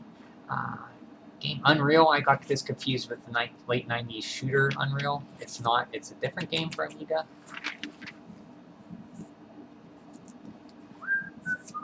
An ad for Game Tips. Oh, you saw my Leo Laporte video. Yeah, that's when I was. That was a long time ago when I was on Screensavers. Thanks for subscribing. Yeah, I love that show, The Screensavers, and I got to take a trip to San Francisco, and I got to be on the Screensavers episode. I asked to be up there before the show started, and they let me. That was pretty cool. I'm glad I still have that up there. That was a long time ago, though. That was 2004.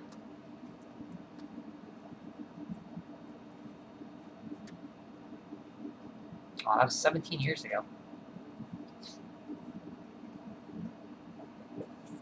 I'm glad you liked that. I was a big Screensavers fan.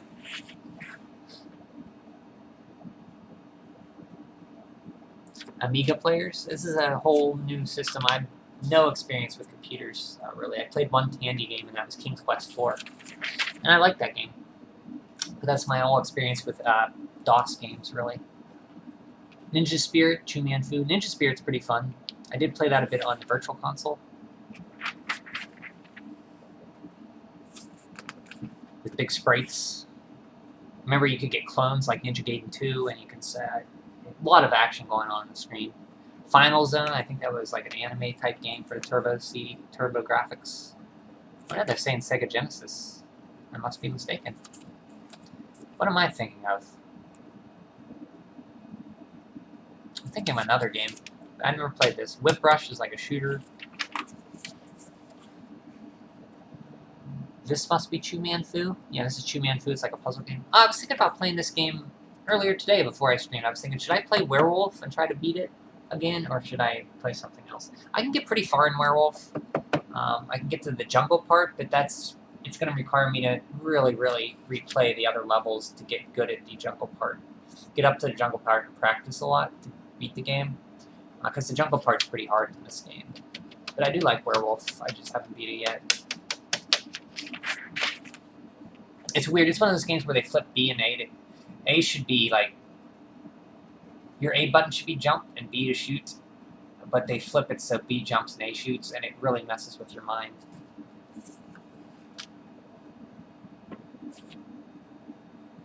Game Genie.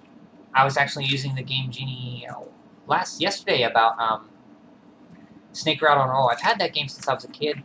I made it to the last level once. I can make it up to the next to the last, penultimate level before the last boss.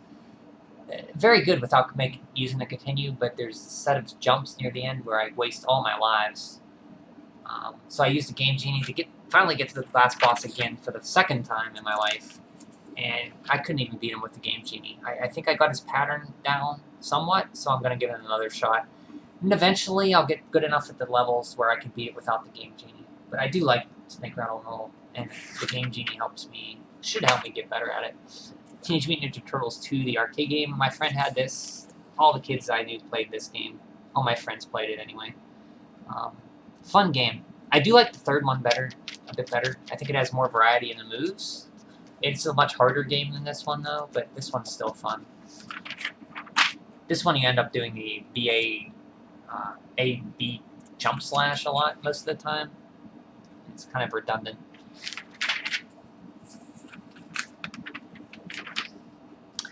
Mondale's Fate Palace. I remember this screenshot of this big fat guy on a chair and wondering what the heck this game was. So this is bringing back memories to this game.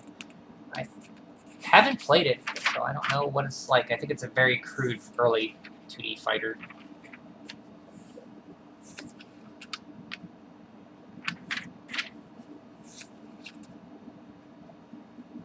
His podcast, Leo Laporte, is that the This Week in Tech? I haven't. No, I haven't watched followed his stuff since the Screensavers, actually. When Tech TV went off, I kind of stopped following them. Him and the other guy, I like him too. Patrick Norton, was it? I forget his name. The guy who always was with him on the Screensavers. I forget his name. I used to like him too. So I don't know what they're doing. I know he has This Week in Tech, but I haven't watched it, no. Editors pick 1990. What did they pick? Nintendo Entertainment. That's, of course, Super Mario Bros. 3. A Boy and His Blob I had. I do like this game. I think I beat it just once, and that was after I figured out how to beat the game easily. I never beat it as a kid, I don't think. But I did like it. Made by David Crane, who did Pitfall. Which you can kind of see with the graphics. Very Pitfall-like. Solstice is a game I should give more time to figure out how to play, much like a lot of NES games. I think once you get the idea, it can really click with you. Shinjin the Roller, these are like strategy games, which I'm not really into that much. Pipe Dreams, puzzle game, I never played. Chess Master, chess. Quarth is a puzzle game for Game Boy, I think. Quirk is like a box puzzle game. I remember this game very early Game Boy. Hyper Load Runner.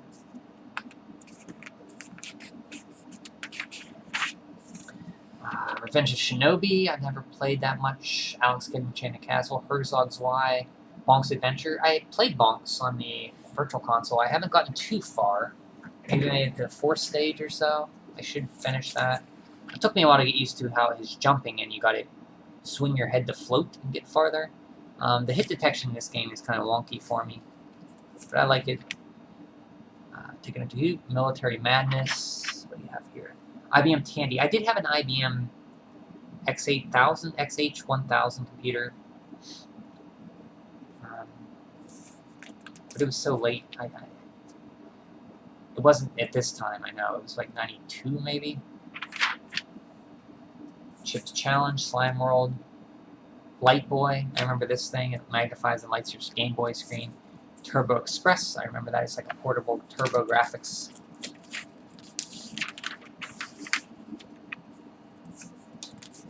Kicks, Mad Max for Nintendo. Keeping with the movies, which is based on Mad Max, is a mainly non-stop action between the combat driving and the hair-raising chases on foot through the mine shaft. You won't have much time to relax. Afterburner 2, Art Travels, Adventures of the Magnus. I've never played this game. It's a Disney Capcom game. I've never played it. One of the few I haven't played or beaten of the Disney Capcom games. Psychosis, Low G-Man. I played a little bit of this, and it seems like something I'd like, but I just think I made it to the 2nd stage, and I was just getting used to the controls when I turned it off. It's kind of wonky at first, but you can get used to it. This boss here was a pain for me until I figured out how to beat him. It seems like an okay game. I should give it a little more time. I remember it being very choppy. Back to the Future 2 and 3, Pictionary. Great music on Pictionary. Funko Land ad. Let's see what we got here. Let's see if I can see stadium events or some other.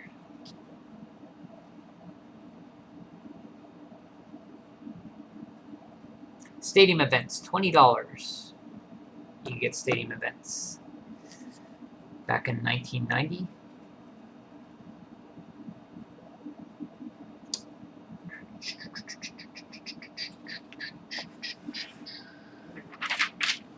If you bought a few of those, you could sell them for a few, 15 grand or so nowadays.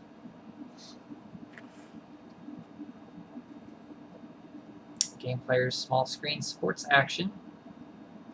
Bases loaded.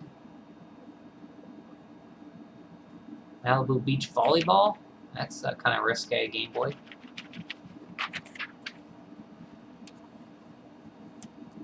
Govelius, that's a fun game. I am completely stuck on Govelius, Valley of Doom. Sega Master System. I am not able to find the Ring of Invincibility or the Aqua Boots. Can you help me? The Ring of Invincibility is hidden in the swamp.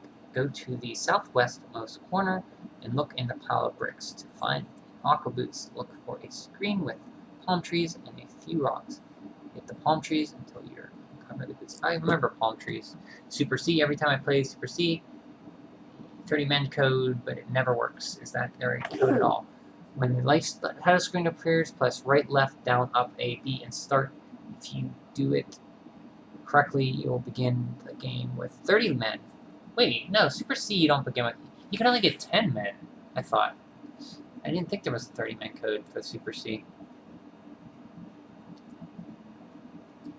Guardian Legends, I just beat that this year. It's fantastic.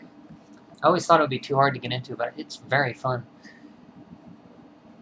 you can figure out how to beat the main bosses on levels 1 through 20 in the Guardian Legend for NES, and you really want to test your skill. Oh, yeah, this is the password that does just the shooter levels. It skips the adventure levels, and you go on shooter levels, and depending on how you do, you get the weapons. Yeah, that's what you're talking about. It's pretty neat. I think when you beat the game, it loops back to the beginning and you play those shooter levels. Snake's Revenge, I've never played. Sweet music on Snake's Revenge, though. Let's see, what's coming out here? Air Driver, Archon, Batman the video game, Bloody Wolf, Voxel for Game Boy, Bonk's Adventure, Aquaman, no, Aquanaut, I should say. Crystalis, Chip and Dale Rescue Rangers, another one I played a lot as a kid. Double Dragon 2, The Revenge, that's another one I played. Double Dragon. Ghostbusters 2, Gauntlet. Heavy Barrel, that's a fun game. Do like that one. Beat that one for the first time in the past year or so. Loom, that's a PC game. Kings of the Beach, Cable Cubicle, that's a fun game. Gilligan's Island for NES. Thunderbirds, Time Ball, Total Recall, Trivial Pursuit, Wizards and Warriors X Fortress of Fear for Game Boy, Wrath of the Black Manta, Zelda 2, The Adventure of the Link.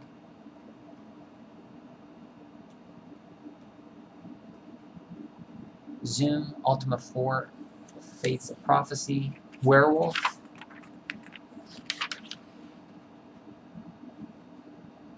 Man, look at these cheap 1990s looking ads. It seems like comic books or something.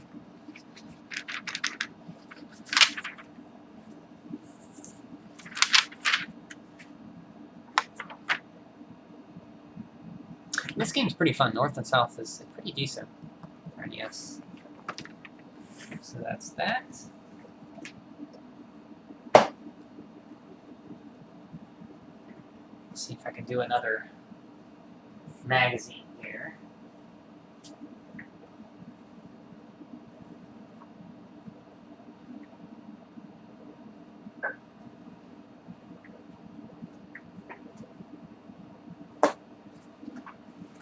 I'll do another one of these here. Nintendo Strategies, How to Win at Nintendo. And People of Consumer Reports. This is by Condrot, was this guy's name, who I guess had this. So Condrot sees this. Hello, Condrot. This was published in 1989, so this is fairly when the NES was really taking off in North America. So this is all Nintendo tips here. The good People of Consumer Reports. This book is an accompaniment for your Nintendo Entertainment System. You'll find important information about 30 of the best cartridges and special strategies to help you power up your game, whether you're an advanced player exploring the magical stages of Ultima or a beginner trying to get through World 1 of Super Mario Bros. Hey, Richard, how you doing? It's been a while, or a few days, or a day or so. How you doing? Yeah, it's pretty retro. This one's from 1990. This is a Consumer Reports Nintendo Strategy Guides. Pretty old. It's early NES craze in America, so we're going to see such classics as Bases Loaded, Bionic Commando, Blaster Master, Bubble Bobble, Castlevania 2, Contra, Double Dragon, Gunsmoke, Gun.Smoke, The Legend of Zelda, and more. Just going to go through. Bases Loaded. Wasn't really into sports, but here's Bases Loaded if you like that kind of thing. Really interesting behind the pitcher instead of behind the batter, which I kind of remember. Do I remember the surprise launch of the Saturn? They launched it early. I do remember that in a, I don't know if I remembered it at the time launching early. I remember my friend getting one all of a sudden. My friend of a friend who got one all of a sudden. And I was like, wow, this is out already? Then later on, you know, on the internet, they showed the E3 video where, I think Michael Katz, or some PlayStation guy got up and said, $299, or no, some PlayStation guy got up and said like $299, and that's all he said, and it kind of like was a jab at them being $399 or something. So I did hear about that. Was going to buy the overseas version of PlayStation, decided not to. Walked into Babbage's and Saturn was there. So you just walked in, picked it up, it was right there, and that's how you got yours. So you know a lot more about Saturn than I do. I have not played a lot. The only Saturn game I played much of, the only Saturn game I beat, I should say, is Shining the Holy Ark, which I really liked. That was probably the first real first-person dungeon crawler I beat. And then after that I played Shining in the Darkness. But Shining the Holy Ark I liked a lot. So my experience with Saturn is not too good. I just knew my friend had a Saturn. Got one just out of the blue one time. And I found it out they launched it early. Not until much later.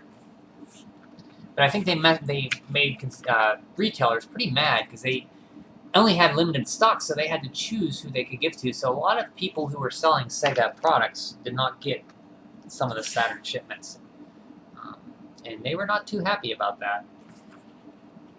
Bionic Commando, this is a game I didn't like at first until I played it and learned how to play it. It sounds kind of weird, a platformer where you can't jump, but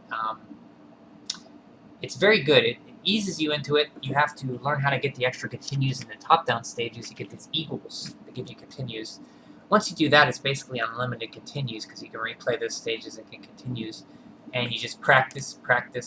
There's one area in the game where you really have to practice that grappling hook. And once you do that, you pretty much master it, and the game becomes a lot easier. Blaster Master is a game I beat for the first time last year.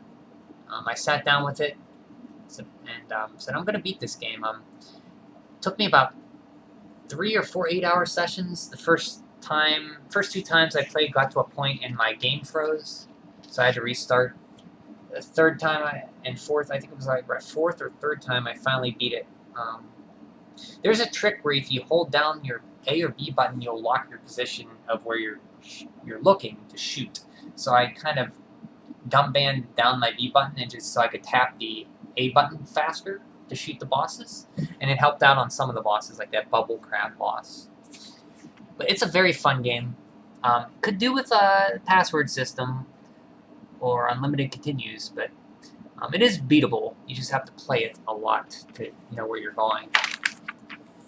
Bubble Bobble's a classic game where my friend had or rerun it a lot, and we used to play the heck out of it. It has one main song in the game, but I still never get sick of it. It's a very nostalgic game for me, which I would like to play again sometime. It is a 2-player game. You can only get the best ending by playing 2 players, I think. 100 levels. I think there's 100 levels. The object is to shoot bubbles, and capture ghosts, and then kick them off the screen. Collect fruit. Bump and Jump, I played this a little bit as a kid. Basically, a racing game where you jump and you land on cars to get them out of your way, jump over obstacles. Castlevania 2, Simon's Quest, a fun game. Kind of cryptic, but fun game, still like it.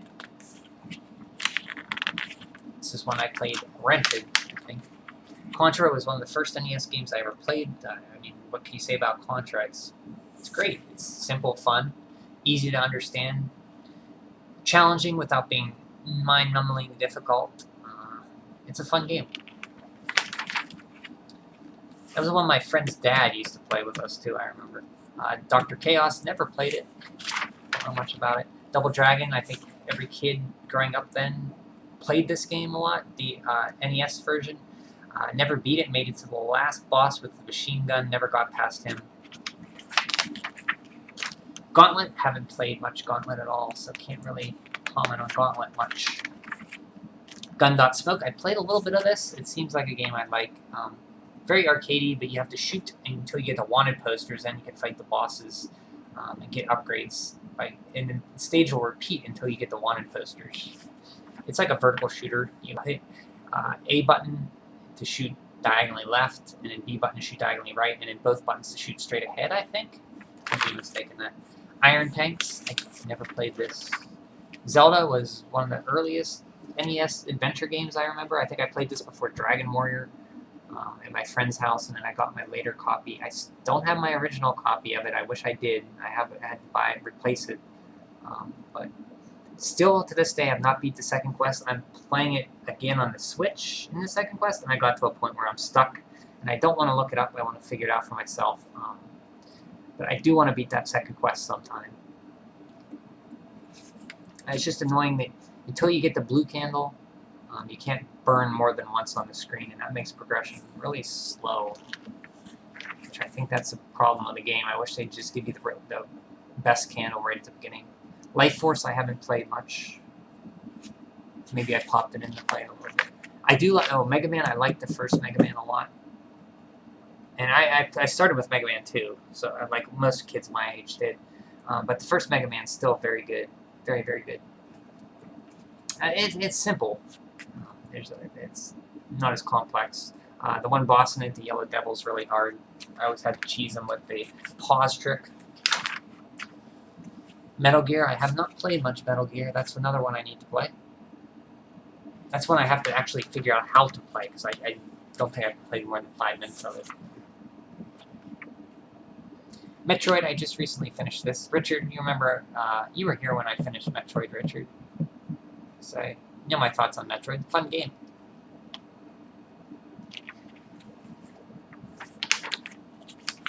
Mike Tyson's Punch-Out, I can get up to Super Macho Man, and then I always just lose to him. I'm not good enough yet to beat Super Macho Man. I think I used the code and I maybe got pretty far on Tyson. I don't remember if I beat him, but the best I can get is Super Macho Man. I can get up to him pretty easily, but after that he just wrecks me. 1943. Not played this. Looks like it has a good upgrade system. The Saturn launch was a disaster, but it wanted to be... Yeah, they wanted to be PlayStation to launch, which is why they did it. I think Kalinsky, the president of Nintendo of America, said that's a bad idea, but you know, Sega of Japan, they wanted to do it. And Japan was the factor, the one who got the told they got the last word. They made a lot of mistakes, that's for sure. Sega did. Renegade, very early beat 'em up, the predecessor to Double Dragon, that kind of game. Simple beat 'em up. I haven't played more than 5 minutes of it. Cycross, I've never played. Skate or Die, I think every kid had this game as a kid. Every kid is a kid. Everybody had this game as a kid, or played a little bit of it. I don't remember much about it, though. I remember playing it.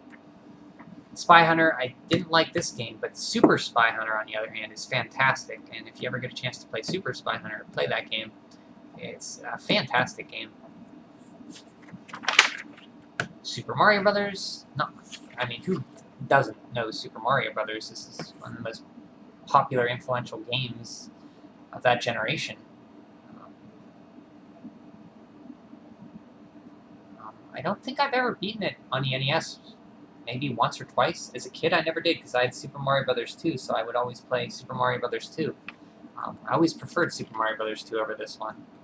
Or 3. I love Super Mario Brothers 2. So I'm not very good at this original Super Mario Brothers. Yeah, Super Mario Brothers 2, I love this game to death. One of my favorite games for the NES. It's just so fun, the music's so great, the graphics are great, the play style is great. Ultima, never played this game. It looks like Dragon Warrior, so I'd probably like it. But it plays almost like a Western RPG, which would confuse me a little bit, because I haven't played many of those. But I could probably understand how to play it. World Runner, 3D World Runner. Never played that. Xenophobe, I've never played that. Xevious, I've never played that. Yeah, that you like Metroid too, yeah. Metroid is, the first Metroid's very fun. It's big enough to get through without a map, which is nice. Without making a map, I should say. The map that they provide in the instruction manual gets you along enough, I think. Zelda 2 is one I played as a kid, and I liked it. I thought it was the most impossible game ever. I did beat it later, and I played it on the Switch, and I think I got stuck on an area I need to level up a little bit more on. Thought the Super titles only showed up for SNES. I didn't know this. Yeah, the Super Spy Hunter is fantastic for, see, I got this for $1 down there at the exchange. Yeah, the Super Spy Hunter game, pretty late NES game. It's the graphics, there's like scaling sprites, it's very, very advanced. It was one that showed up for the Super Nintendo, or NES, I should say. There's a few for NES, I think, with Super in it, maybe? No, I think you're right. There wasn't many Super acronyms before the game on NES. Let's see, what else can we look at here? Probably be the last one for tonight. Let's get a later game. Let's get a later Game Players one here. This is April 1991. Let's take a look at this one here. I'm gonna get another drink. I'll be right back.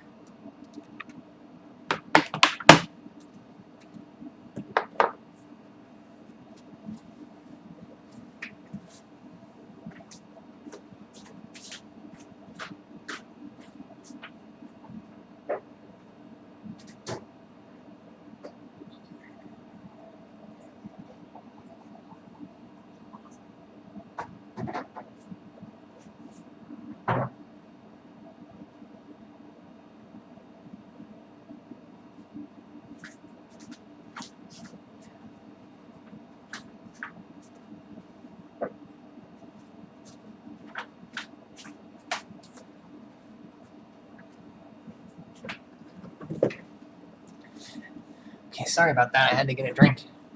My throat was getting a little dry there.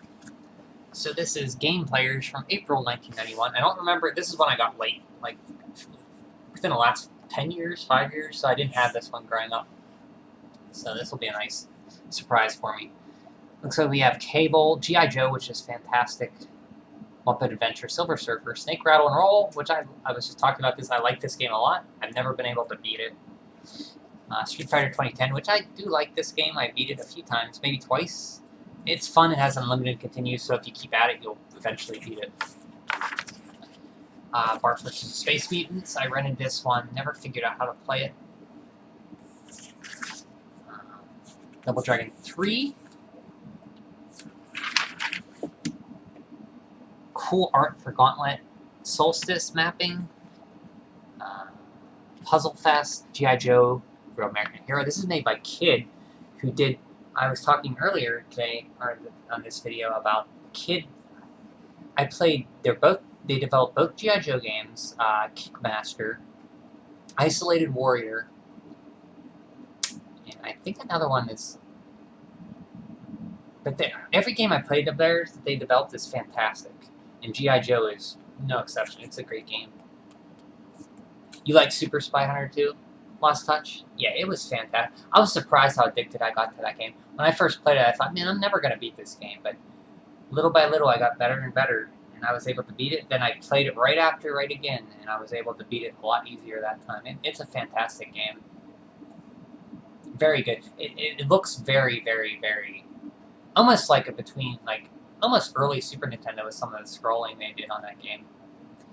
The soundtrack is Sunsoft. Very good Sunsoft game, or soundtrack. I like it a lot better than the first Spy Hunter. Snake Rattle and Roll, a game I had as a kid. Street Fighter 2010. I recently beat that.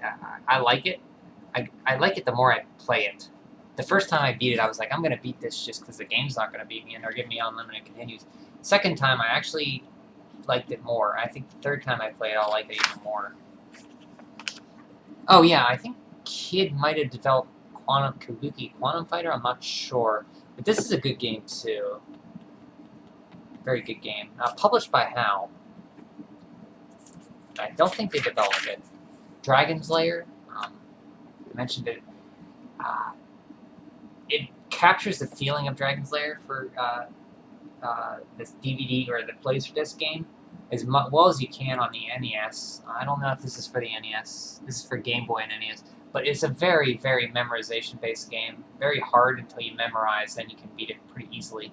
I just don't have the patience, I think, at this point to do that. But if you can get past that, it's kind of enjoyable. I think a lot people do like that game. Batman, Super Mario Brothers. These are ads. These are questions. Having trouble in Batman with Firebug in the cathedral. He punches so fast that I can't move. The alone punch back. Is there a place you can stand without him being hurt? First of all, stand in the far left-hand corner of the screen, and is the closest you'll come to a safe spot.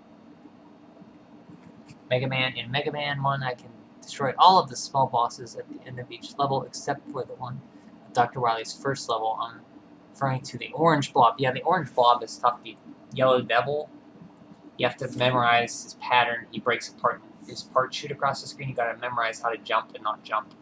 And then you have one shot, a few seconds to get a shot in on him with the electro beam. And then he disappears and he breaks apart again and goes to the other side. So you have to really memorize when to jump and not to jump. River City Ransom is a game I need to play more. I haven't played much of it. And I think I should. Dragon Warrior is one of my favorites. I had as a kid. I just beat that for the second time on my NES cartridge. The first time I beat it was back then in 89, 90, and the second time was just last month. I really enjoyed it. You bought a 3DO for something? You were like my friend who got a 3DO. My best friend had a 3DO, so I got to experience that too. I think Crash and Burn came with it, right? Waited 2 months until the first game for this came out. Talk about buyer's remorse. My friend had, I don't know how he got a 3DO. He had that, he had The Horde, he had Twisted, he had Killing Time, Street Fighter, which was a good port, except he had that 3-button controller. I think it was Super Street Fighter, not Street Fighter. And he had a Guardian something, which is an RPG. Guardian Legend, not Guardian Heroes, that's Saturn beat 'em up. Guardian Crusader or something, that was pretty fun. But yeah, that was $700 when it came out. That's like $1,000 nowadays or something. Yeah, it's so you must be a little older than me then. It's for $700. When the 3DO came out, that's what, 93? So I would have been 14 or 15, and I did not have a job. Like $700 might as well have been $1 million for me. I was not going to get that.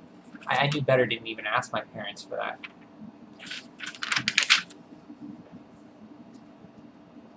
Fish Dude, never heard of this game. Fish Dude, Clash Ball, Solstice, cool ad. Guy has some nice abs there. Oh, I remember that. Why does this look familiar? This is like a little game you could play. Interesting. There's like a board here. Huh.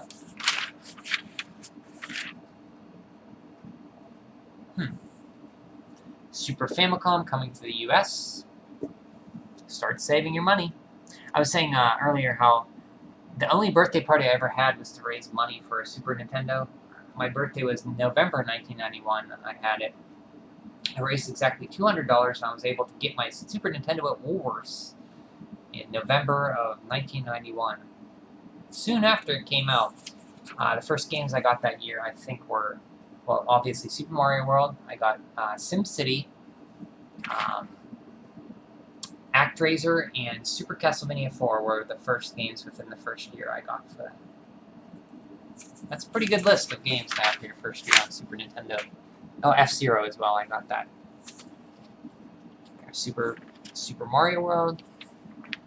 There's SimCity, Populous. Hatris, I think? Yeah. Crazy Creatures, it's a puzzle game, unlicensed puzzle game, I think. American Video Entertainment. Video game funding.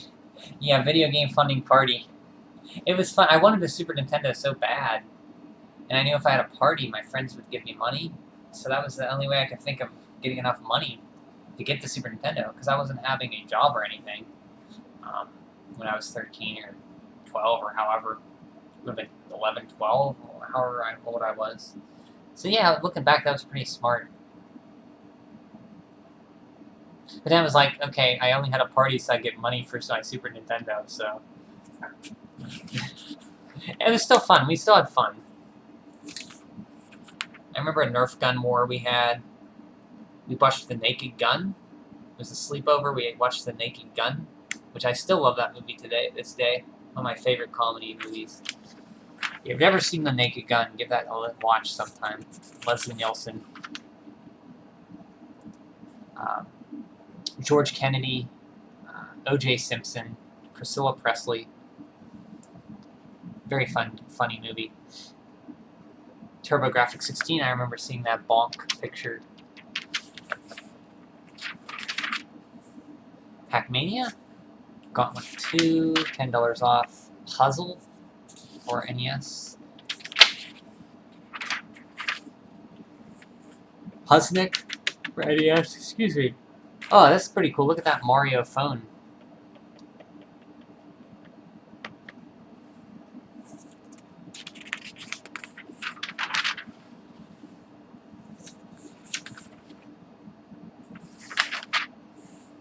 Tiles of Fate. Untouchables, which is a decent game. I played a little bit of it, I think. It seems okay. I remember Arch Rivals, this ad, but I never played it. This ad's very ingrained in my memory.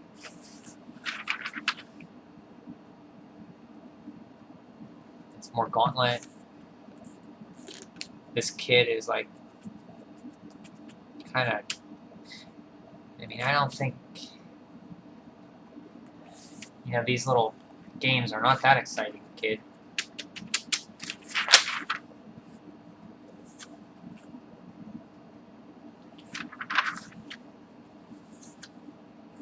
More Gauntlet. G.I. Joe, this is a great game. Basically, it's broken up into shooting levels, and you pick your 3 Joes. Each Joe has different properties, like one can punch, is better at hand-to-hand combat and do more damage. One has better weaponry. You beat the level, then you go into a bomb placing area where it's like a maze where you gotta plant bombs in specific areas to blow up the base, then you repeat, and it gets more complicated, but it's very fun and addicting. So they kind of tell you the maps of these different areas. The second one's just like this one. Atlantis Factor is like this one too, and it's also good. Metal Storm, this is a fun game too. Unlimited continues, so you can't beat it if you're persistent enough. Really good graphics, especially when your mech blows up. It looks really, really good. It's fun. It's fun just to blow yourself up just to see that sprite animation. You flip gravity. You can hit up on the D-pad and A or B, and you'll flip to the top, and you flip to the bottom, down and B. It's really fun.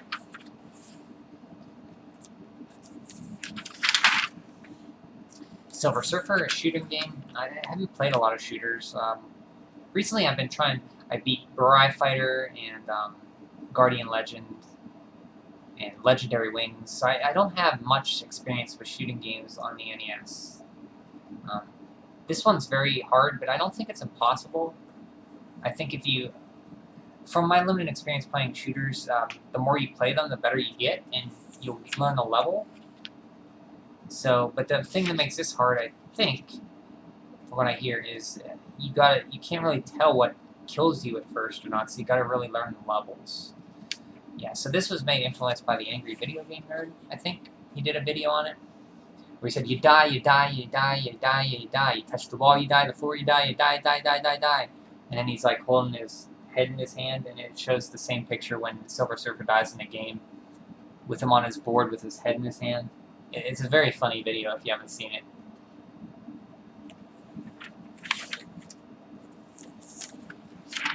But the thing about this game, you've got to constantly tap the B button to fire, and that can really wear out your fingers. So, I played with the turbo controller if I did play it.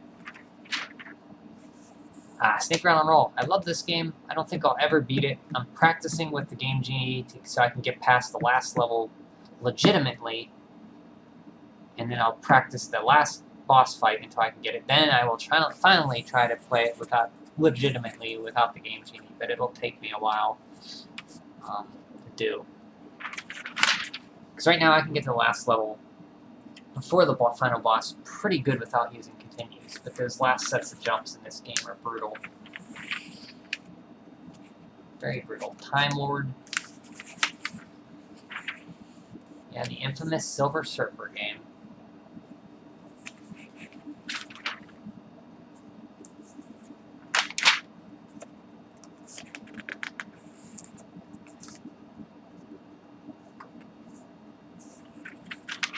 Cable, which is like a first-person behind-the-back shooting game, much like you ever seen Wild Guns or Punt or what's that one on the Genesis? Dynamite something. Dynamite. I forget what it's called. It's behind the back shooter. It's driving me crazy. It's on the Genesis where you're behind the back and you're shooting. Can't remember what it's called though. That's what Cable's like. Castle of Deceit. Challenge of the Dragons. You're a little older. You were a kid when the 2600 was out. So you're probably about mid-40s. I had a 2600, but I was maybe in kindergarten when I played it. First grade, second. So I would have been around 5, 6, 7 when the 2600. And that would have been, we got our 2600 pretty late. I remember playing it when in 85, 86, around there. I would have been 6 or 7.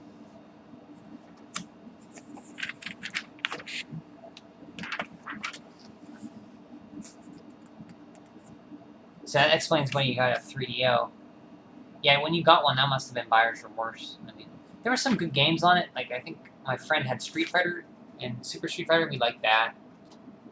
I like Twisted. That was a fun game, like a game show. I like Killing Time. That was fun. But for $700, you kind of expected a little bit more. Mule. Street Fighter 2010. This is a game I do like. It took me a while to play and beat, but I do like it. If you play this game, master the backflip, and how you do the backflip is you jump and then you hit back. You don't hold back and jump. You have to jump and hit back, and it takes muscle memory to learn that. You have to know the backflip because you're invincible when you do that. And a lot of these enemies, you have to backflip through them, or backflip around them, or over them, or if something's coming, backflip to don't take damage. And you want to keep your weapons, and you lose your weapons if you die. So it makes it very hard if you keep dying. Which, I mean, it sounds simple, don't die, but you really, the better you do without dying, the better you'll do at the game, of course, but this one especially. The Untouchables, RoboCop 2, Kid Tested, Mother Approved, Kicks, what's that, Kicks?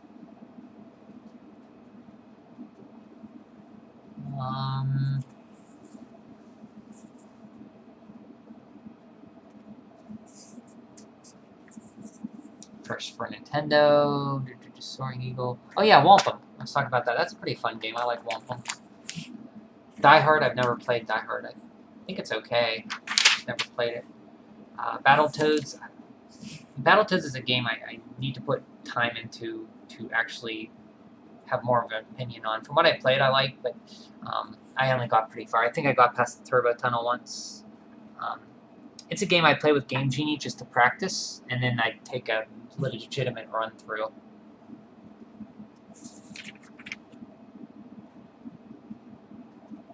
Monopoly is surprisingly good. I had this game growing up on the Nintendo. It's surprisingly fast and easy to play. It's pretty fun. It sounds great. Looks great. It's animated. It's a pretty fun game. You had the game Twisted, but I was desperate for any game that came out on 3D. Did you have The Horde with Kirk Cameron? That game, I remember my friend had that. He had the Guardian. Do you remember that Guardian RPG game? Guardian Legend? Not Guardian Legend. Guardian Crusade or something? You were like these blocky robots. It was like a turn-based RPG, or a turn-based RPG. And in Killing Time, I remember that one. Mega Man 3. It's a cool ad. I think that's when they finally got the box art kind of right. Yeah, my friend had Mega Man. He had all the Mega Mans up till 4, I think, so that's where I played Mega Man. There's Dr. Mario for $29.99. The only game my mom really loves. She still plays this game to this day, Dr. Mario. Super Mario 3, I remember when I got this game. I got home, I ran my cousin who lived down the yard. He was a neighbor to me. He was out mowing the lawn or something, and I ran down with it in my hand, holding it over my head. You're so happy. Star Tropics, I recently beat that again. Frustrating game near the end. I do like it though. I was getting really frustrated near the end of it though. The spaceship area. You remember that, Richard. I'm not proud of the things I said. I had to replace, tried to say fridge as much as possible. Sometimes I said the other word. I'm not proud of it. The other F word. And in Werewolf, which I was mentioning, I want to actually play again and get better at it. That is Player's Strategy Guide for this one. So, I don't know what else to look at. I think we looked at a few game players, some Nintendo strategies. I could pull out a Nintendo Power here. Got some here. We'll look at the last Nintendo Power I ever got before my subscription canceled. This is from December, volume 55. This is December 1993, so this is heyday of the mid-Super Nintendo lifespan, maybe early Super Nintendo, I should say, 1993. It has Jafar on the front here. You can see this is the last one. It had the Renew Now thing on the front, and that's what I took off here, I think. After this was the Silver Mega Man cover one, I think, or the Rabbit one. I forget, the Bugs Bunny one of the two. So here, add for Christmas.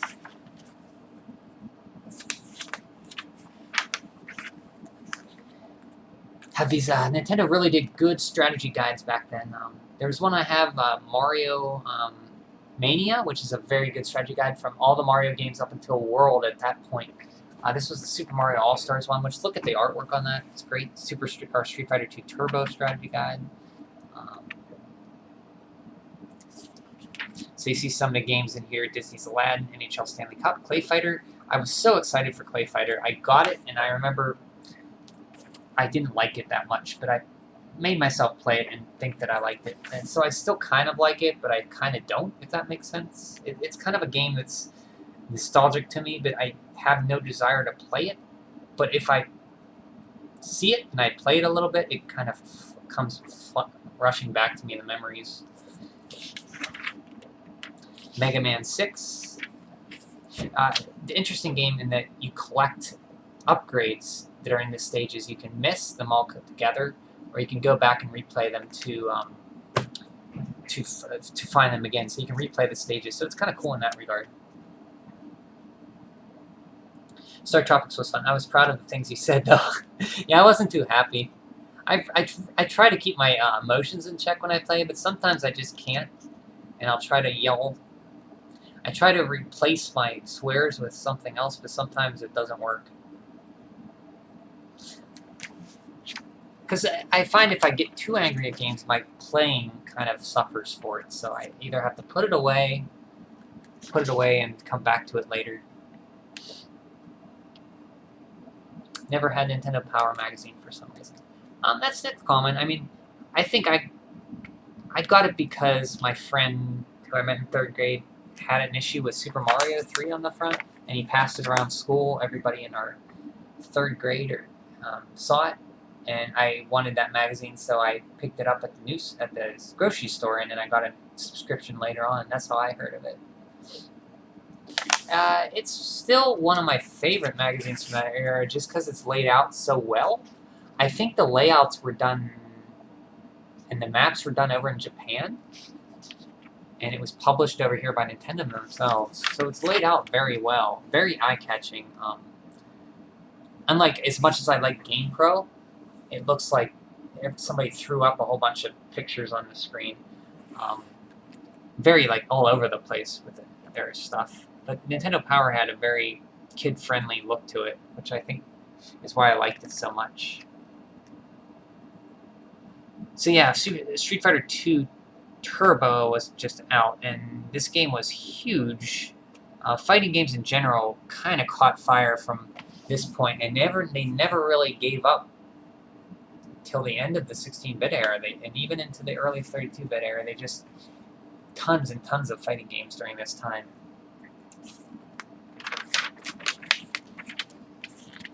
Aladdin, which is a very fun game, more platform-centric and easier to control, I find, than the Genesis one. You can argue this one doesn't look as nice as the Genesis one, but I enjoy playing this one more. I like the Genesis one, but this one's more fun for me to play. I can tell the Genesis one is like, when I first played it through it, I didn't know what to jump on.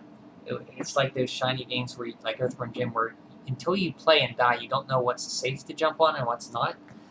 This one, I never really had that problem, which is why I kind of like this one, to play this one more.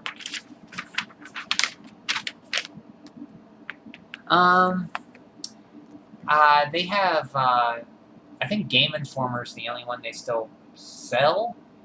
PC Gamer's still around. I think Nintendo Force, which I get a PDF subscription every month, is like a spiritual successor to this. It's laid out very similar to Nintendo Power.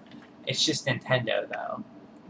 And you can get them at Nintendo Force. I think they have a Patreon. It's like, I forget how much, $14 a year? You can either get a physical subscription or a PDF subscription. You beat Aladdin as a kid? Yeah, it's pretty fun. How'd you like it, Richard? Because I remember really liking it. I thought it was fun and satisfying to bounce off of stuff and swing from stuff. I don't remember it being too challenging, but there was a challenge to it. It wasn't cakewalk to beat. The Genie level gave me some trouble. The lava area gave me some trouble.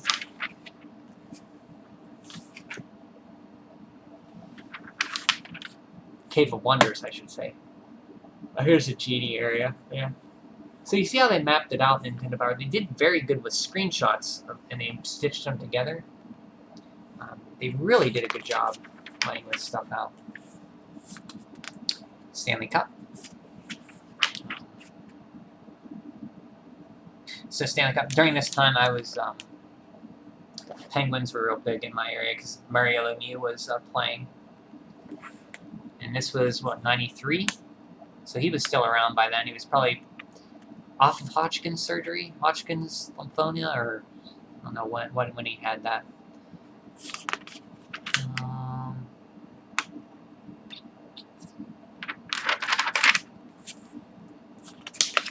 I've never played this game though. Clay Fighter, another game I mentioned. I was so excited for this game. Kind of disappointed when I finally got it though. I still have it. Still remember the announcers. Mr. Frosty wins the match. Flying carpet levels were horrible. Yeah, I had trouble with that. My favorite level was Inside the Land. That's the one I think I had trouble with. Yeah, with the Genie in there. I remember that level.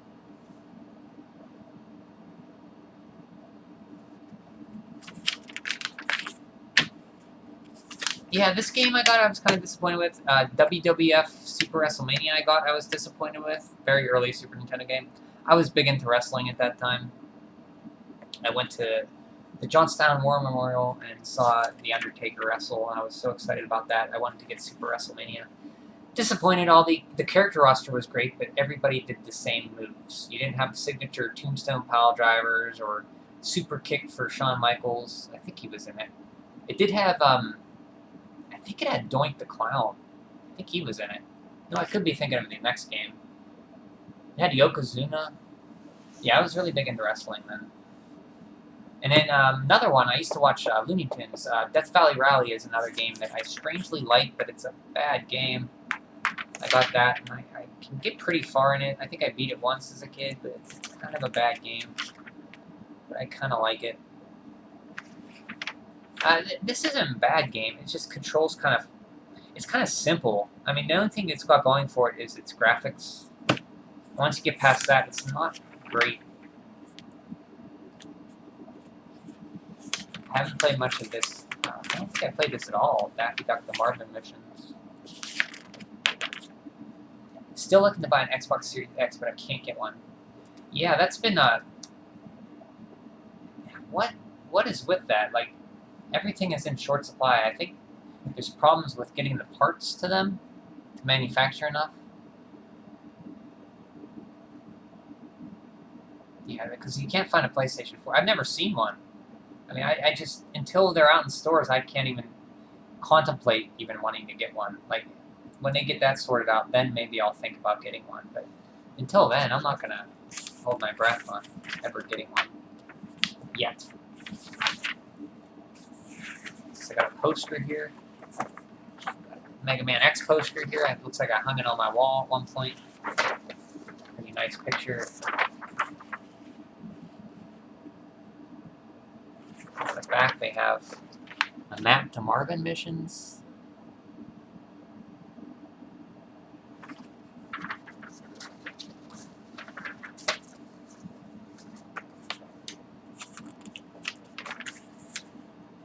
Battle Cars? I've never played that.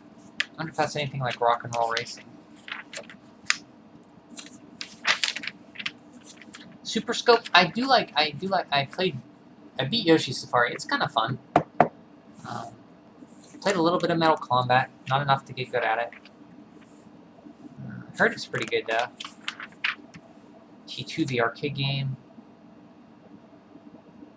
Lamborghini Super Scope Racing? That's interesting. You can steer your car by shooting where you want to go.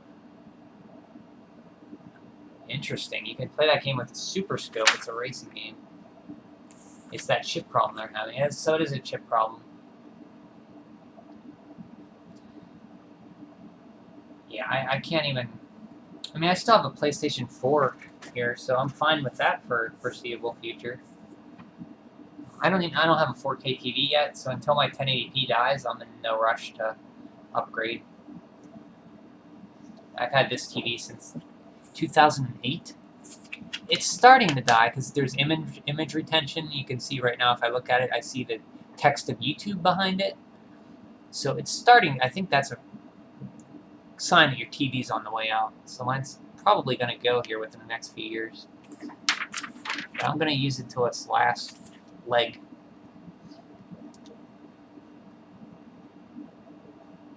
Easy spells. This was the trick where I came across when I was replaying Dragon Warrior. If you fill up Dragon Warrior 3, which one is this? Dragon? Yeah. If you fill up all the party members at the inn, at the tavern, and you go out in combat, you will learn all the spells, but you'll only be able to use them in battle. So you can't learn them, but you can use them in battle. So I had to restart, and I read about that, and I had to restart my game because of that. It's like a glitch.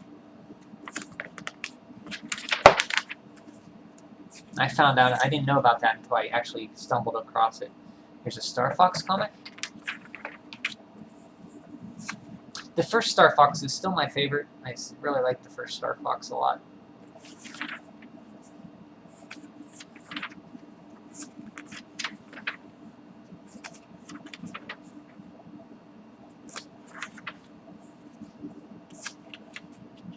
Here's some high scores. Yoshi. See if there's anybody from my area here.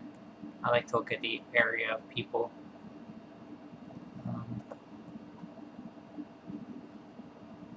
Nope, doesn't look like it. Bard's Nightmare, people got A+, B+.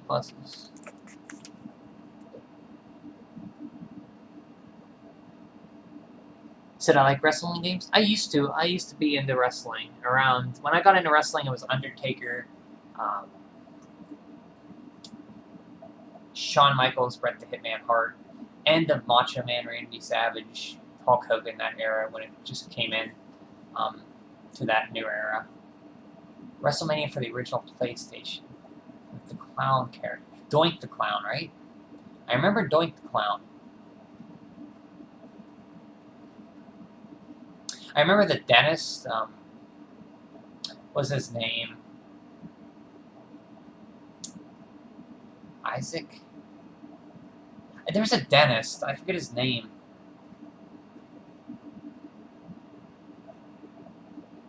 He was funny, too. Oh, well. I never played the PlayStation WrestleMania, though. The only ones I played for Super Nintendo were Super WrestleMania, and then I got, there was a few other wrestling games I got that improved upon Super WrestleMania later. But I haven't played much of them. I remember being disappointed in Super WrestleMania. It looked great, but it was just so boring. Tom and Jerry. Mega Man 4. So the Game Boy Mega Man games took the 3 Robot Masters from the game, 2 games before it, I think. Forget how that worked. The Robot Masters from the games before it on the NES. So 4 had like Pharaoh Man, Bright Man, Ring Man, Napalm Man, Charge Man. So 4 and 5 it had boss characters from. Mega Man 6, pretty fun game.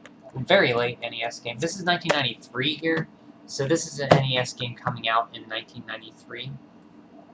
That's when Mega Man X was coming out, so this is really late for NES. Warzone, okay. Yeah, I think I could see which ones I have for NES or Super Nintendo.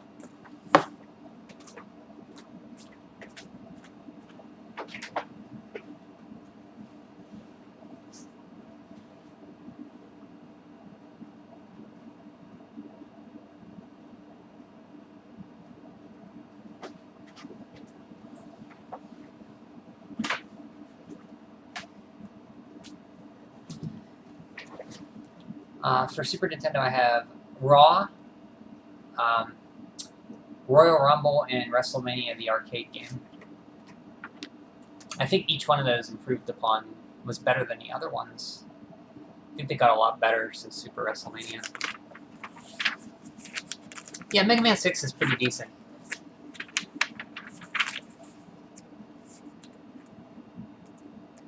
Coming next month, Mega Man X.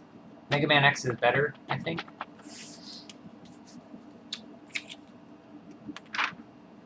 Oh yeah, you could design... Nintendo Power Readers designed new robots. Windman and Nightman were designed for Mega Man 6. So thanks to Nintendo Power, Windman, and Nightman. You can thank that Nintendo Power Readers for Windman and Nightman. Evo, the search for Eden.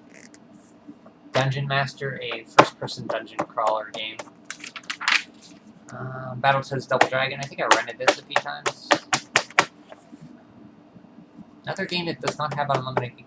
Give your game unlimited continues, or give an option for it. You'll beat more games if you have unlimited continues. Captain Malevolent, I just sold this one for a pretty good sum, because I didn't care for it, so I sold this. It's basically about diabetes prevention.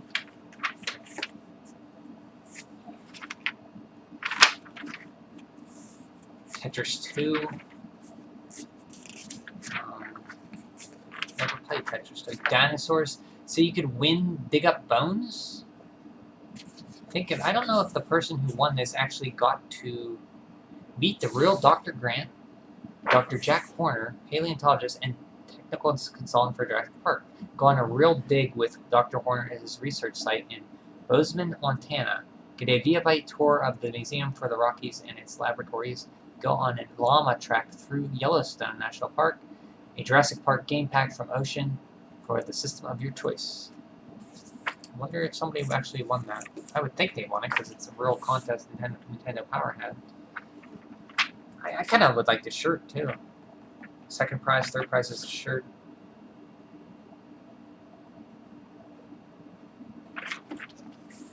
Okay, top 20. Let's see what was on the top charts for the Super Nintendo for this month, December 1993. Number 1, Mortal Kombat. Makes sense. 2 Street Fighter 2 Turbo. Makes sense. Super Mario All-Stars. Makes sense. Zelda, of course. Link to the Past is. Star Fox, of course. Super Mario Kart, of course. Street Fighter 2, yes. Disney's Aladdin. Final Fantasy 2. Mario Paint. Secret of Mana. Empire Strikes Back. F-Zero. SimCity. Zombies Ate My Neighbors. Super Mario World. Lost Vikings. Aliens 3. Bubsy. And Madden 94. So that all pretty much... Yeah, that's what was popular at the time. I can see that. Game Boy. Legend of Zelda. A Link's Awakening. Yes. Super Mario Land 2. Yes. Super Mario Land. Yes. Kirby's Dream Land. Metroid 2, Return of Samus. Tetris, Jurassic Park. I'm surprised Tetris is that low. Jurassic Park, Final Fantasy Legend 3, Mortal Kombat, Mega Man 4, Faceball 2000. Well, that's the only one so far I can see. What's that doing on here? Dr. Mario, Final Fantasy Legend 2, Golf. Yeah, I mean, Golf, yeah, that was a popular game for dads who had a Game Boy, I know. The Ren and Stimpy Show. That's odd. Well, Ren and Stimpy was big then. We're talking 93. Kirby's Pinball Land, Final Fantasy Adventure, Final Fantasy Legend, Prince of Persia, and The Simpsons Escape from... Yeah, Deadly. You would love to win that dinosaur one? I would like to know who won that. That'd be neat to find out. Talk to him about that. Are you into the paleontology there, Richard? For NES, Legend of Zelda, Super Mario Bros. 3, 50 months, 63 months on the NES charts for Zelda, that's pretty good. Kirby's Adventure, Jurassic Park, Tecmo Super Bowl, Final Fantasy, Metroid, Mega Man 4, Mega Man 5, Dragon Warrior 4, yeah, move that guy up. Super Mario Bros. 2, move that guy up. Battletoads, Double Dragon, Tetris, Dr. Mario, Yoshi's Cookie, Teenage Mutant Ninja Turtles. I like Teenage Mutant Ninja Turtles. Zelda 2, I like Zelda 2 as well. NES Open, I haven't played that. I heard that's a really fun golf game, though. Widget, and Tournament Fighters, Turtles.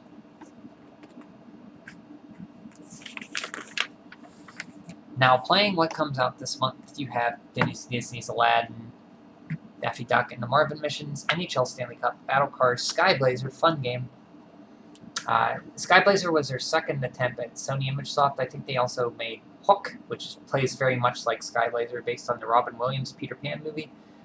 So if you like that game, Sky Blazers is an improved version of it. Sunset Riders is fantastic. Based on an arcade shooting game, based in the Wild West. Inspector Gadget, Clay Fighters, I should say.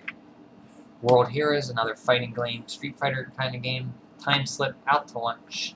Lamborghini American Challenge, which is Super Scope compatible, we found out about. Pretty neat. Steel Talons, We're Back, A Dinosaur Story. Biometal, which has a rockin' soundtrack. Am I thinking of Biometal or another game that has a good rockin' soundtrack? I forget. There's one shooter that has like really like actual licensed music to it. Super Battleship. Yeah, you love dinosaurs? I think as a kid, like everybody I knew loved dinosaurs. I liked them too. I loved Jurassic Park.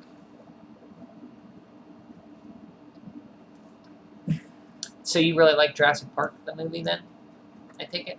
Mortal Kombat, the Ren and Stimpy Buckaroos, Bonk's Adventure. Never played the NES version. Mega Man 6, Tetris 2, Mega Man 4 for Game Boy.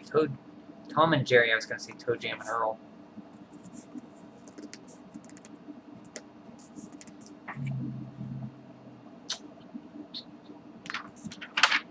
Pack-Watch, coming up in the future. Claymates, this was just released on the Switch. What's that called? The SNES app on the Switch, which I'd like to play this. It's like by the people who did Clay Fighter, it's a platformer now, instead of a fighting game. So that piques my interest more. Excalibur 2097. Pirates of Dark Water, which was a short-lived animated TV show that they never ended, they just stopped. So there was never a conclusion to it. Kind of weird. Kind of sad, actually. If you got into that show, you'll never know how it ends, because they never finished it. Winter Games, Winter U.S. Olympic Games, Choplifter 3, Mickey's Ultimate Challenge, Teenage Mutant Ninja Turtles: Radical Rescue. This is a fun game. It plays like a Metroid-type game. You start with one turtle, you have to rescue the others. Each turtle has a different ability. You see Mikey here with like a helicopter hover. I think Donatello can drill through blocks. So it's pretty fun. It plays like Metroid, basically. It's a Metroid Ninja Turtles game. It's really good. Kind of tough, though. The first two for Game Boy were more side-scrolling beat-em-ups, which are fun in their own right, too. Never cared for the Jurassic Park series. I like the first movie. It's the only one I really saw a lot. Hack update. You see here Batman the Animated Series. That looks pretty cool. The one for Super Nintendo is fun. I'd like to play the Game Boy one, Tweety and Sylvester's. A lot of these Sunsoft Looney Tunes games look great. I don't know how this one played, but Roadrunner Steps Valley Valley looks amazing. It plays like garbage. It's really hard to control. Pinko's to Starlight Hollywood, I guess that is. Nintendo Gateway system, I guess that's a system for the back of the planes, the seats on the planes. Here's Troy Aikman diagramming plays. So this was when the Dallas Cowboys were pretty big, I think. So you got their quarterback doing something. I think he had his own game.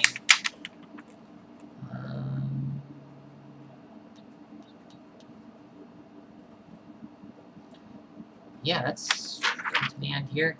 You have some coupons for Nintendo games at Super Power Club. Good towards a purchase of featured game pack. These are for any place, I guess. Expires March 31st, 1994. You have $5 off Jurassic Park, Nigel Mansell's World Championship Racing, and Tetris 2. Next month, Mega Man X, Teenage Mutant Ninja Turtles Tournament Fighters, a Batman the Animated Series on Game Boy, Chip and Dale's Rescue Rangers 2, which is not nearly as good as the first game. It's just kind of average. And you got some ad for Nintendo at Domino's. And you got the end here.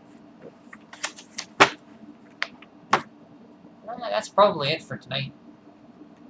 Yeah, Batman the Animated Series is pretty good. I liked it as well. Never saw Batman Beyond, though. So I think that's going to wrap it up for me tonight. I got to go to bed. I'll try to do another one of these. Don't know what I'll look at next. I've been going through my GamePro issues on here. So I went through quite a bit. I've been going through those since around 2012 or so. So I have quite a few up there. I still have a long ways to go, though, so I'll probably do one of those next. Thanks for stopping in. Much Lost Touch. Nice to meet you. Richard, as always, great to talk to you, and thanks for stopping in. Good to see you again. And I'm going to say good night. Have a great night, and I hope to see you both again. Take care.